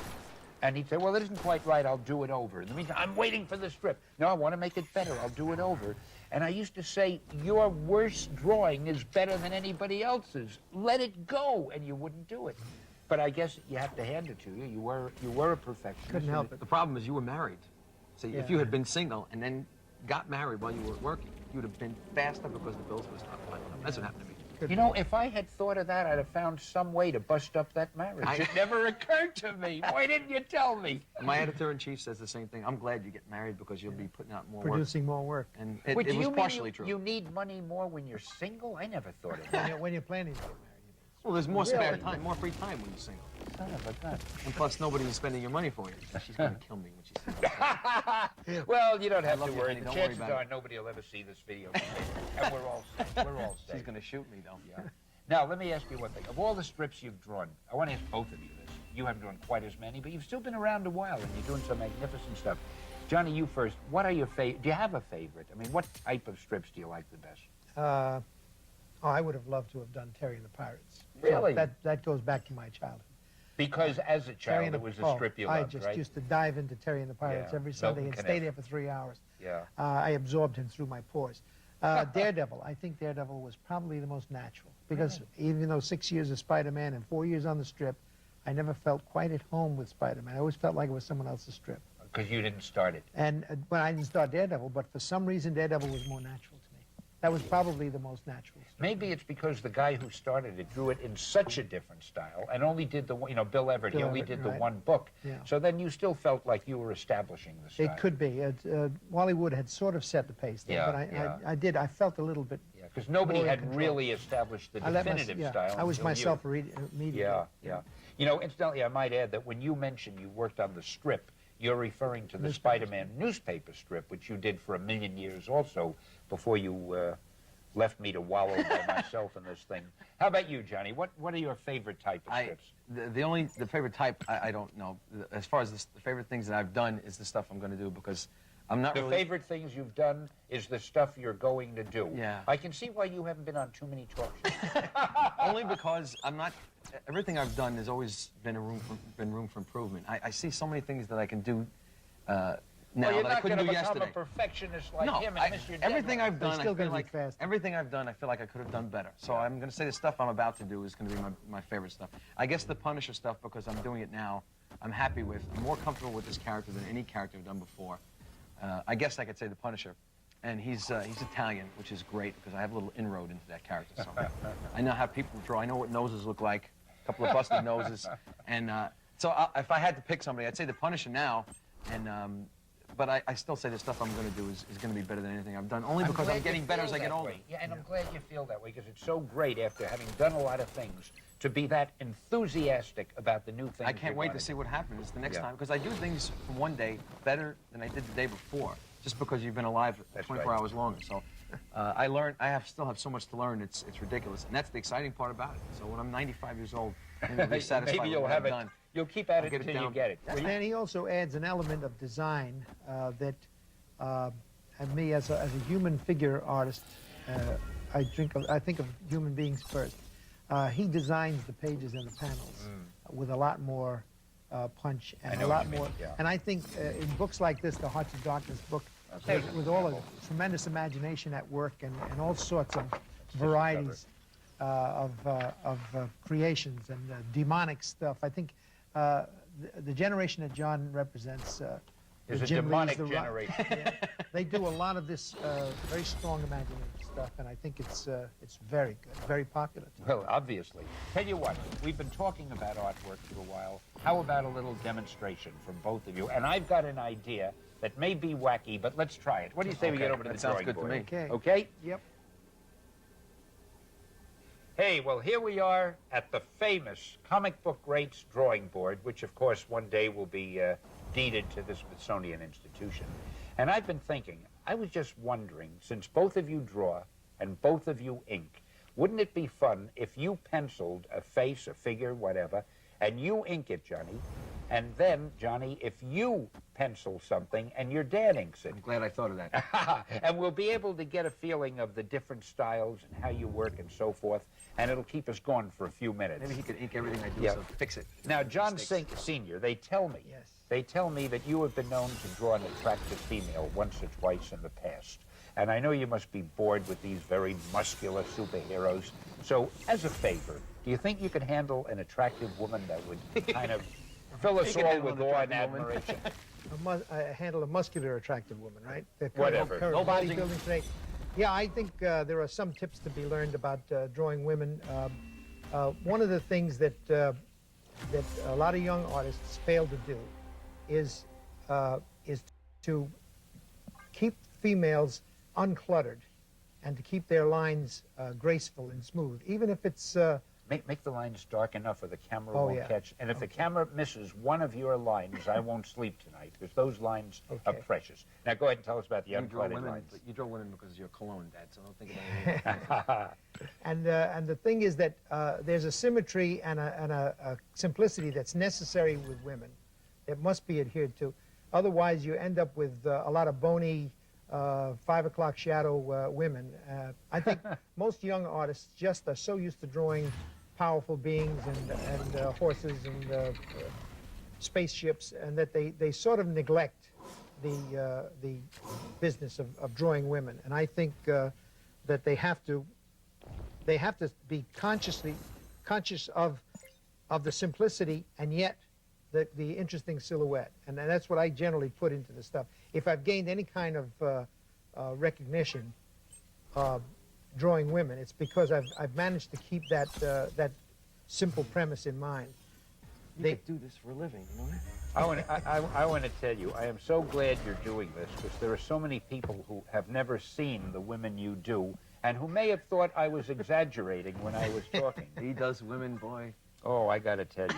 You know, one of the reasons I realized that I was so fond of my wife was she always reminded me of a Romita drawing. Now that's interesting, because when I was a kid and watched Milton Caniff's female characters, I thought of them as live creatures, and I mean I would fall in love with them, and Yeah.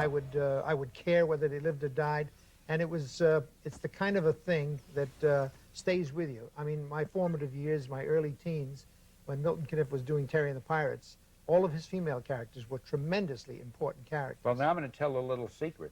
Yeah. Your family has told me, this is a little known Romita secret. When the dragon lady was died, nobody told you, because they were afraid it'd be too traumatic a shock to you.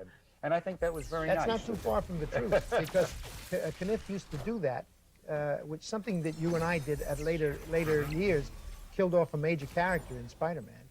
Yeah. When Caniff had a female character die, that was the first time I was aware that people on the street would discuss comic characters, and they would mention that. And But you were a little tacky. I mean, wearing black for the next 6 months was going too far. Is it true you saw a lady in Manhattan that was like the basis for Mary Jane, or is that just a joke? Are you no. kidding me? You mean Stan or me? No, either one of you. I don't know. I thought I heard that story. No, actually, he left it rather open to me how to interpret her. Actually, I think I based her partially on Anne Margaret.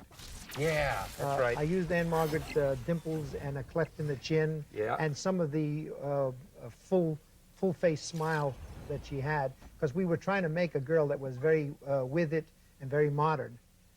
And John, do you remember that it started out where Gwen Stacy was Spider-Man, Peter Parker's girlfriend, Yes. and we planned he'd eventually marry her. Yes. And then we introduced Mary Jane into the strip, and it was as though they were living creatures. We couldn't make Gwen as interesting as Mary Jane. Yes. Mary Jane took over the strip, But that and was Gwen what- was gorgeous too. That was the way it was supposed to be. She was No, supposed to be we the hadn't No. planned it that way. No, No? Stan, actually, it was a time you were saying, let's see if we can make Gwen outshine Mary Jane. And we couldn't. And you kept accusing me of Drawing doing Mary my Jane's- favorite character better than your favorite character, and I could not manage to make. I know. Remember, I couldn't make Gwen have as much verve That's and right. excitement about her because she was more reserved and more mature. She was the typical ingenue, and Mary Jane had all that life and that spark, and we kept saying, we've got to do something to make Gwen just as appealing, and we couldn't do it. Oh, and that dialogue back in the 60s was just, you face it, Tiger, you hit the jackpot. That panel, do you know that the competition has used that same panel in stories? I've noticed it in other books. They've done a takeoff on it. I hope. Oh, it was an intentional takeoff? I think so. I Well, think it was I'm sort very of, flattered. or maybe an insider. Yeah. A face I love of your faces. a face of what? Of Gwen? whomever. Want me to do a face of Gwen? Listen, do we really... Oh, yeah, why not do that? Okay. Do we really want John Jr. to ink this? I mean, do you trust him with it? This is You know too what? good. I don't have to ink this, but if I pencil something, I'd like him to save it. So maybe we could have him ink mine. All right. If you want me to try and That's help why your when you. stuff out That's on why it. I did a Spider-Man annual that you inked. That Yeah. Roger Stern wrote, and we created another black character named Captain right. Marvel, Captain Marvel, a female version who was of supposed to Captain be Marvel. Pam Grier. You know Pam Grier, the Sure, actress? sure. I was supposed to do The black actress. Yes, Yeah. I was supposed to do her. We didn't Yeah. get a chance to get the exact likeness, but by the time he had inked it, everything was fixed. It was amazing. All my mistakes fixed to the point I didn't know I had done anything. Well, on that it. was still in the period when you needed help. Oh, thanks. You never told me that when I was working on it. No, you were looking for a little bit of help. I gave it to you. Very little help. You told. You're such a liar. You told me it was fine. Oh, this is wonderful. Don't worry, I won't change anything. What do you want me to do? Destroy your confidence when you were 21 years old? You don't want me to do that. Well, you're destroying it now. Now I'm really. If anyone wants to know why I have always been a Ramita fan, I think we're seeing it right here. Well, Man, see, you'll notice another. I always had a darker lipstick on Mary Jane. Yeah, and that's always right, a very that's pale right. lipstick on Gwen. She was a lady, and Mary Jane was a sort of a tramp. Yeah. Well, I never thought of it that way. base her on anybody you know. Well, you're talking about Peter Parker's wife. Now, can we just stop tape and do this over again? You know, this is great. My wife comes up in a character that I designed in Daredevil. Her name is Typhoid Mary. And people I say, love that character. people ask me, where'd you get the idea for Typhoid Mary? Yeah. So when my wife came out of the bathroom ready for work one day, she had one of them high-shouldered outfits on. Her hair was out like this. That was it. So Typhoid Mary is based on my wife, and she's a schizophrenic, homicidal maniac. Well, no, that part. She's Loosely going to based. love this when she sees No, it. that character is She based on knows her about visually that, yeah. because That in she order knows to about. creating a beautiful character is easy from photographs. But I said this has got to be a live thing. I was in the process of creating character visually, and she comes walking out of the bathroom with this great outfit on, and she has carried a couple of machetes at times. So I figured this is a great reason to put her in there. Wow. Well, let me ask you now, which one, Johnny, of these do you want to ink? The face or the figure? I'll do the face just for time's sake. All right. All right, great. And I then guess you'll we do a face, and your dad will ink it. Hey, Okay. I got to tell you, that's just beautiful. Well, I'm telling you, you can do this. He'll destroy it. what can He'll he say? absolutely ruin it. Go ahead. And You inking is dare. not my forte. you want to use this? And now you're Do about I to get prove do I that. get a critique as I'm doing this? Well, I'll tell you when, He'll be when you're kind. going off. Thanks, I appreciate it. And this is this stupid wrist of mine. I have to do things so butt backwards. What's the matter with your wrist? I broke it when I was very young. Oh. That's Yeah, from patting yourself on the back ever since you started getting these strips to do. Now I fell off the monkey bars in Dick Van Patten's backyard. Really? Yes, my claim to fame. Hey, speaking of getting strips to do, didn't you once do some layouts on the Spider-Man newspaper strip? Yes, I did. Yeah. And you didn't remember it the week after I did it, Stan. I came walking down the hall. What are you working on lately, Jenny? Stan, I just did a couple of issues. well, that's I've probably never- because I never told him you did it. I kept all credit to myself. I've never been known for my memory. That was with Dr. Doom in the UN, if you remember that. Yeah, the That was- first yeah. sequence. Right? That was such a great story. I've always wanted to redo that or reprint it. I really enjoyed doing that. It was a real pleasure. We had all sorts of all-star international characters. Yeah, Indira Gandhi in there. That's and right. I didn't do that stuff for you guys. I put Sadat threw in that there. in I there. don't think Sadat was No, at the UN, but I put him in there, I think. Well, that was... Well, you were lazy. You put in whoever you could draw. And doing that drawing was what caused him to get shot, so you should feel bad about that. As long as they didn't shoot the artist. Yeah, they didn't know where Johnny lived, so they got Sadat. Well, I must admit, you're not doing a bad job, youngster. He has a modicum of talent. Yeah, I'd say so. I'm not used to using He's brushes. got a future. Well, I want to say the strips that Johnny Jr. has been doing are just great, because I've been seeing them. How do you sign, I keep forgetting, how do you sign your name? JR. J.R. I'm not really a junior, actually. This is not that important. You're not going to lose any sleep over it, but I'm a John might. S. I'm a John S. and he's a John V. But Oh, so because- that means it's not a junior, it's Well, the we had- middle initial is... I Yeah. see. But I we didn't know had so that. many Johns in the office when I was working up on Yeah. staff. They There was John started calling McCorton and him John JR. John Yeah, Contaglione. yeah. I'll call him Junior. Right? So now you sign it JR. Yeah. Which is, you know, it's real easy to sign it, and it's fun. That's a guy who's real conceited. He does it twice. So good a name, they named it twice. You know. I got to tell you, you're really JR, doing JR justice. from New York, Yeah. New York. You're doing justice to that. That's beautiful. I don't think so. I don't know what I'm doing. Well, your dad never did either, so it's okay. You gotta let yourself go with the flow, like Luke Skywalker. How would you be critiquing this if you were, Johnny?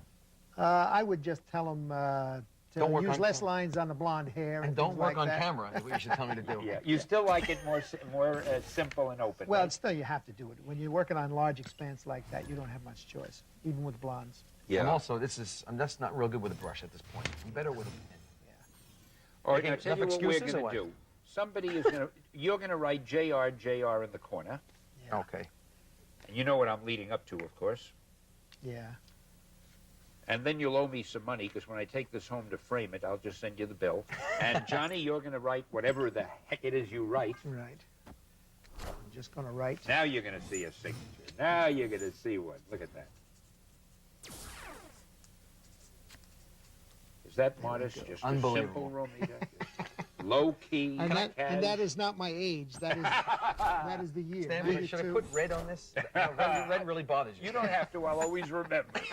Okay, now, if you guys would switch, we'll have All right, so I Junior have do to this, pencil? who is not a All junior. right, I'll He's pencil. gonna pencil something. Not out. really. JR, JR is John, gonna not pencil. really junior. Okay. Right. And Lord knows what it is he's going to pencil. I don't know what I don't even think you know at this moment, do you? No. I see glue on the pencil, so I'll never put it down. What happens if you can't think of anything and we sit here and the tape is rolling? Tequila. Pencil. I'm gonna take a trip to Mexico. Is that what you said? Oh, yeah. You both hold the pencil the same way. You hold it like a typical artist loose sketching method, right? Well, it's just to give you a base to start with, and then you get crazy afterwards. That's a trick that John Buscema taught us, so that you don't get too finicky with your first lines. And then if you get something you don't like, you just do a little harder line over it, and it disappears, and the best line comes out. I always figure the way you guys draw is so easy. I mean, you put a lot of lines down, then you look at them, whichever one You- looks right, you that's pick the out- line, right? You pick out the ones I that mean, are there's- closest to what you want. Who couldn't do that? Well, you remember, that's what they said about Michelangelo. They said, how do you do a sculpture of say, David? Right, They right. Cut away everything that doesn't look like Doesn't David, look right? like it, right? Now, that's a paraphrase. It's usually it's about an elephant. I gotta tell you, I thought what you were doing was this was a big hat, a sombrero, and that was the brim, and this was going to be a figure, and it was going to be some guy taking a nap. What do you know? Shows what a great art director I am. That's right, you were art director at a point. right. You covered every single job, didn't you? Now you see what we were up against, trying to get him to Oh, I'm telling you the things he said about you, Stan. Legitimate. I'm telling you. Yeah, I can imagine. It That couldn't have been son of a- easier. It was so easy to be an art director with guys like Johnny working there. I mean, he did the work. I took the credit. We had the greatest arrangement you can have. All right, I'm not supposed to put any expression in the mouth. Is that what Wilson said? Eyes have all the expression? Well, Now he I'm in meant they trouble. have a great deal of expression. Certainly, you get you along can- with the mouth. You can curl a lip. Like Elvis. Without Elvis, we'd never have curved lips in comedy. Don't look so complacent about this, Romita, because you're going to have to ink You get to this. save this. So you better hope that this will be good Yeah. and inkable. He's thinking to himself, why doesn't he All right, should I simplify put a big it? gun in this to Am I drive gonna me have even to more put crazy? all Well, we want to get some foreshortening in there to show the young artists how to get out of the curse of the two. I have dimensions. advice for young artists. Don't Take another field. Don't eat fried foods. Stay away from them. They'll kill you. Tell him what you mean by foreshortening, Johnny. Well, foreshortening is a drawing trick that enables comic artists to simulate the depth in the scene.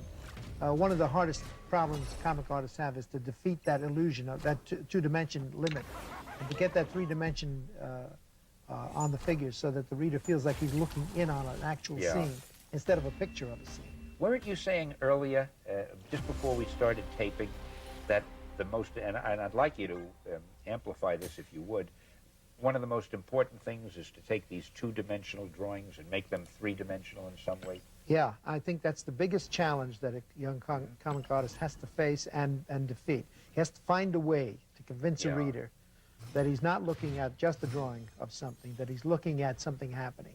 Once you get a reader to believe that, they start to care what happens, instead of just saying subconsciously, this is just a drawing, nobody's getting hurt, don't worry about it. Yeah. That's the first thing I tell young artists is you got to get that illusion down pat. That somebody's getting hurt. Well, that's that something Our is bloodthirsty friend over there. so that you don't have this Know what you complacency. mean? Yeah. Once you remember you're in a movie theater, and somebody is getting a shot, say on the screen, and you're just aware that it's a film and that there's a director off camera, there's no caring. But if you forget you're in a theater, and somebody is getting shot and you care what happens to that character, that's the illusion you're after.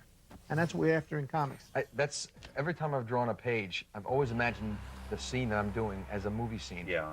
Just because I can imagine what is the next stage. If I guess I over tell a story sometimes. The guy's walking across the street. I like to see him stepping down off the curb, crossing the center line, so on and so forth. And I learned that from him and the editor-in-chief I had at the time when I was working on my first books. And I kind of, ever since then, I've worked that way, almost cinematically. Yeah. Imagine I have to establish a certain scene. I don't think there's enough backgrounds in comics these days. I think guys cheat too much, and I don't name names, but I tend to put maybe too many backgrounds in. But I'd like to imagine that somebody says, I know where we are.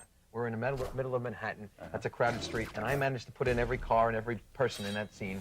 And my inkers hate my guts for it, but I can't help it. I want to be able to believe it myself, and if I can't believe it myself, that's a good point. And it's interesting when you compare it to movies, because I cannot tell you how, ever since I've moved to Los Angeles and I've become Joe Hollywood, and you know, I keep talking to people in the movie business, and they are so impressed with comics, and they themselves feel that comics are so akin to motion pictures. You know, I remember at New York University in New York once, they had they probably still do, they taught a film course, and they used a Spider-Man story that you had drawn, that I had written, and it was in their textbook, the whole story, and they gave examples of camera angles and cuts and breaks and so forth based on that story. One of the most satisfying times of our careers, because I think that was one of the biggest compliments I was ever given, because they did not discuss anything except the variety of shots, angles, close-ups, long shots, and I think that was probably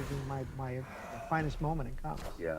No, I would think being here today is Well, undoubtedly. up to now, it was my finest moment. What could ever top this? that's what a comic book artist is a director in a movie, as far as Now, Johnny, what have you drawn here? I'm looking at it I don't know. upside down. But I'm going to ask him to save it, though. Oh, great. This is someone like the Punisher. It is someone like the Punisher. Punisher. Some All right. reasonable facsimile. Now, I would say, because just to prove what a good art director I am and how I can analyze these things so acutely, I would say that this fellow is angry and he's attempting to cause some sort of bodily harm to somebody for whom he has an intense dislike. Would you say that's an accurate interpretation? I think he's intending to cause bodily harm even if he doesn't dislike the person. Good point. I think John is now going to probably chastise me for making change. Hold it one Are second. you going to change something? Your son has made a very graceful, curved line Right. like We've been that. butting heads over this for 35 You, years. on the other hand, Right. have I'm done an art something director. like Remember, that. I'm an art I director. didn't change can't help anything it. on Gwen's face. Don't change Now, anything. now, what is the reason for doing this rather than Because he's the if art one director, may Stan. ask? Well, I'll tell you, Frank, that's what Klaus Janson would have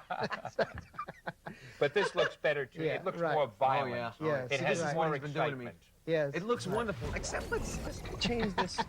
You see, some guys don't need a red shirt to generate excitement. I should never have worn this shirt. I know it was a big mistake. No, you see, watching My your wife dad made me work wear it. is an education, an absolute education. Well, this kind of inking Uh-huh. is known as broad brush inking. And it covers up a lot of defects. Right. All right, so I have defects in my shirt. No, and I my needed his penciling. inking Right. defect. Yeah. And this is based on the Japanese brush style. Stroke. Stroke. Right. And you're doing it I darn was well. very Yeah. much influenced by a Japanese What was that instructor. guy's name? I don't remember, but he was on PBS way back. And since that time, I have had a constant influence. Johnny, I've never seen you ink like this. You Have mean I? for Did you? speed? No, I don't think you have. I've never seen you ink fast in my life. Right. Why didn't you do it when you were working with me? But no, I mean, I've never seen you use this Japanese style. Have No, right, because Son most of of a the gun, time, it's most of the great. time I only do it in sketches. And most of It's the time he has to great. work like this Yeah. when he works. It's actually not a bad. If I were to do my own publication I? Yeah. someday, I think I would try it this way. When I do regular comics, I feel a little bit constrained to do When it you- tighter. When you did Captain America and the Falcon in the 67, This was you were somewhat doing like it as it. fast as you could possibly do it. Big you were brush. knocking out. Yes, I That use was the big brush. fast stuff. You were Yes. doing it real quick. Exactly. There's a lot of truth to that. You ran out of ink? Do I You have know to one? do the No, you don't. spider legs on the hair? You know, I'm so glad you're doing this, because ever since you've been art director at Marvel, which seems to me like the past 1,000 years, you haven't been doing as much artwork, as many strips. No, it's true. And there are so many younger readers who, you know, that you're a name, but they don't know you. They don't know what you've done. I think that you mentioned something before about his stuff not being on the cutting edge. That's only because he hasn't done anything. That's exactly Well, right. I think that he would That's be right back exactly where he was right. supposed to be if he I did. mean, when I see this now, I think it's the greatest thing, because anybody watching this is going to say, stop art directing and start drawing strips, will you? Well, I have had requests to get out of the office and go back. Yeah, by go your back to the boss. freelance. By your boss. Get out of here. I think Tom DeFalco would love to see it. But no, I am not looking for tight deadlines and short deadlines and long hours. I am very content to have a 9-to-5 job. I still do too much work on weekends as it is. But I must admit you're doing something good, because you are helping and teaching so many new artists. Yeah, we have that training, that still apprentice teaching me. program. Yeah, so instead of one John Romita, we're getting hundreds of whoever they may be Yeah. that have been trained by you. So if there's a consolation in it, it would be that. Right? But I must admit, just for sentiment and for selfishness, man, would I like to be doing a strip with you. We should be doing something together. Yeah, that's true. If I weren't so lazy and you weren't so busy, we would do it. Well, I could always unbusy myself. I would try to for you. In We fact, should. Can you unlazy yourself? You're not any- lazy. anybody watching this cassette, if in the future you and I do something, They'll say, they will know this is where it this is the started. moment, right? You know what a collector's item is? Oh, man, forget about the table being at the Smithsonian. Yeah. Why, that cassette. Hang on to them. Go out and buy a dozen more, because you're looking at a piece of That was the birth of a, right. We could do it, Stan. I mean, something like the Femizons. I Do think you we should- remember the Femizons? Yeah. Oh, man. We still may get a movie out of that. There have been people that were interested in Oh, doing that. boy, as a I'd movie. love to hear. I'd That love was to a see strip that Johnny and I did years ago about a society in the future that was ruled by women, and Never the men happened. were subservient. Men were slaves. Yeah, and there was an underground movement. There was one woman who sided with the men. Yeah. She wasn't so dumb. Right. And there was one heroic guy who didn't want to be a slave, and the two of them conspired. And it was written so dramatically, well, by my favorite author, but it was drawn by Johnny, and those women were so gorgeous. It was done in black and white, wasn't it, for a book Yeah, called Savage right, Tales? Yeah. We did it in Yeah, tone. do you still have copies of it? I have the original art just sold. I just sold the original art to somebody last year, Uh-huh.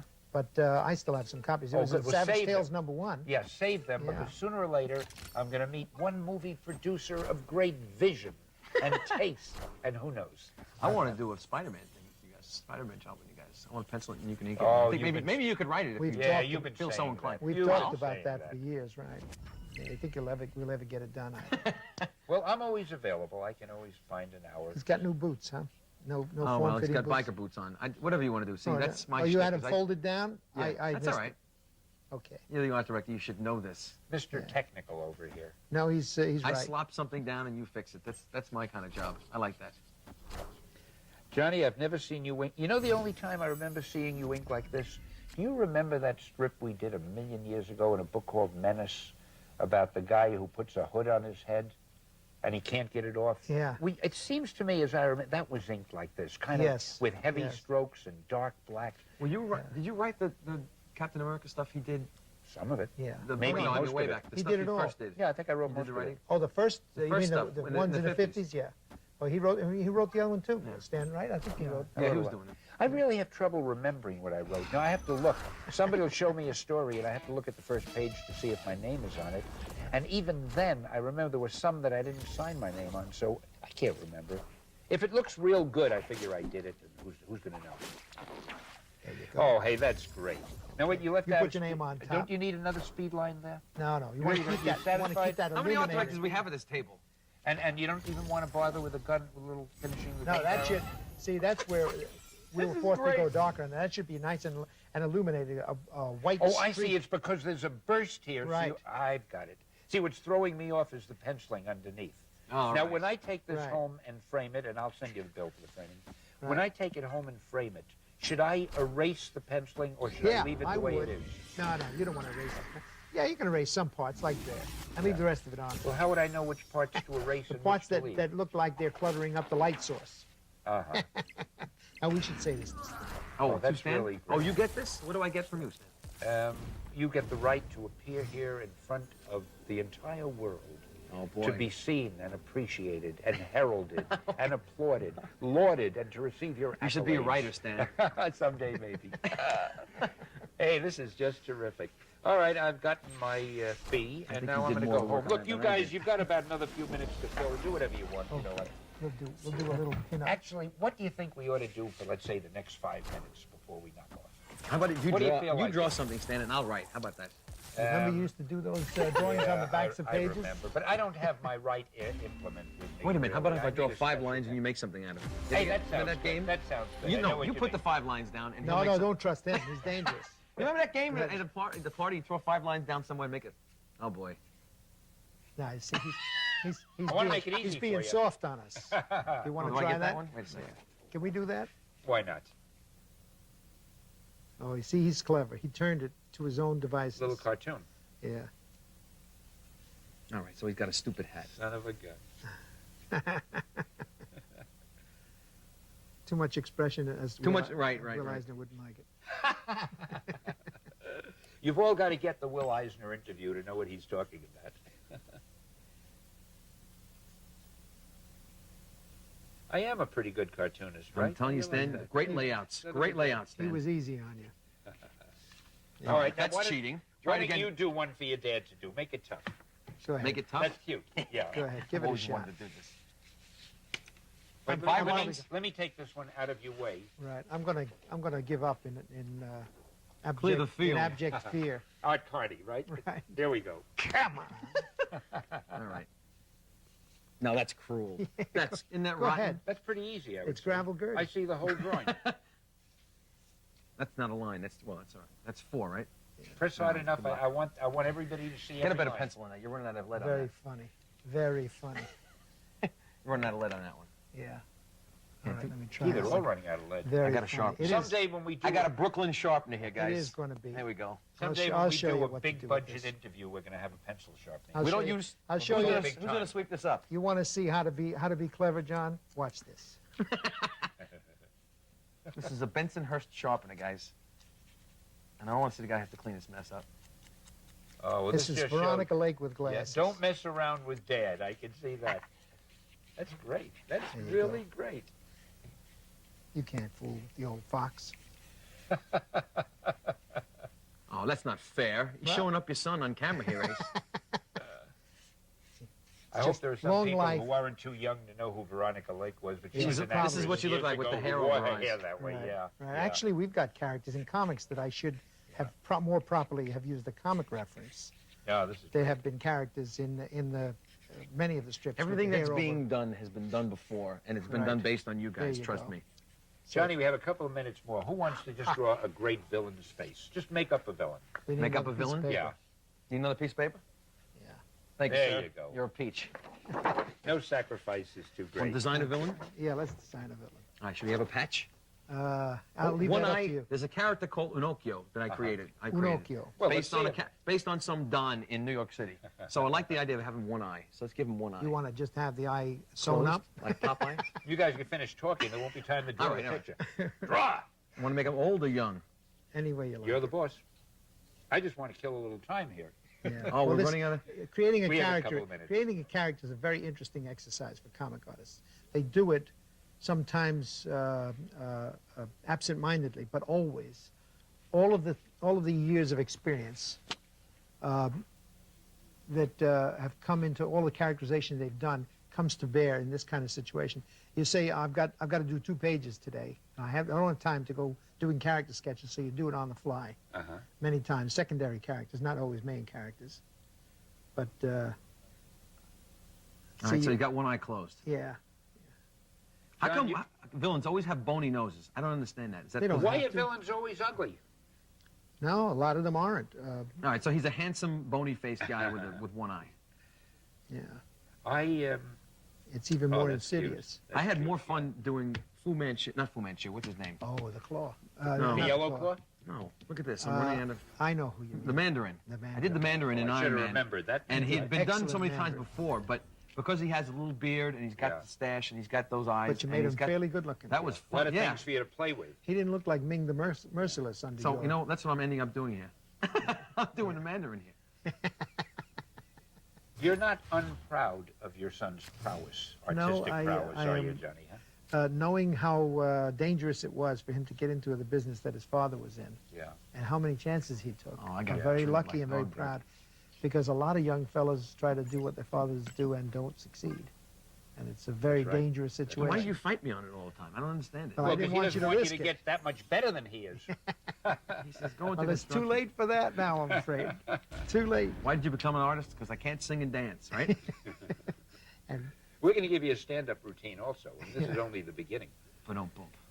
I didn't realize you were auditioning here. yeah, Well, I was supposed to be. Hey, Tony, that's good. That is really I was good. supposed to take Tony Danza's spot, but he got there before I did. well, you speak too clearly. Well, I think nothing can top that, so Yeah. unless your dad wants to add another line or God, so. ink We've only over got it, about, make it You better. want me to ink we've over only that? got about 50 seconds. Do something. Give Well, him they big can go. shoulders. They can go off while we're inking, right? All right, I guess Let them so. go off while we're inking. I'll just put the. Now, is this still that Japanese technique? This is Yeah, This well, is the no. This is the this is the sumo set. very good. Incidentally, guys, in case we get cut off because the tape runs out at some point, I just want to say now, because I don't want to end it without saying that, what an absolute delight it was having Romita Pear and Romita Fee. I don't know how to say it in Italian. Johnny. That's close enough. On the show, how proud I am of both of you, and how much I've enjoyed this, and how happy I am that you've given the world evidence of why you are definitely considered to be two of the comic book greats. And thanks a million for being here with us. Thank you, Stan. It was a pleasure to be here. Yes, I imagine it must have been. That's my line. All right, now since I said the goodbye, you might as well keep drawing. Who knows how long it's going to last. we'll play ourselves Wait till off. lights are dimming. that my Is that- eyes? Is that timing? Is that dramatic? Unbelievable. This One is more great. second. One more second. I need another minute.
shit.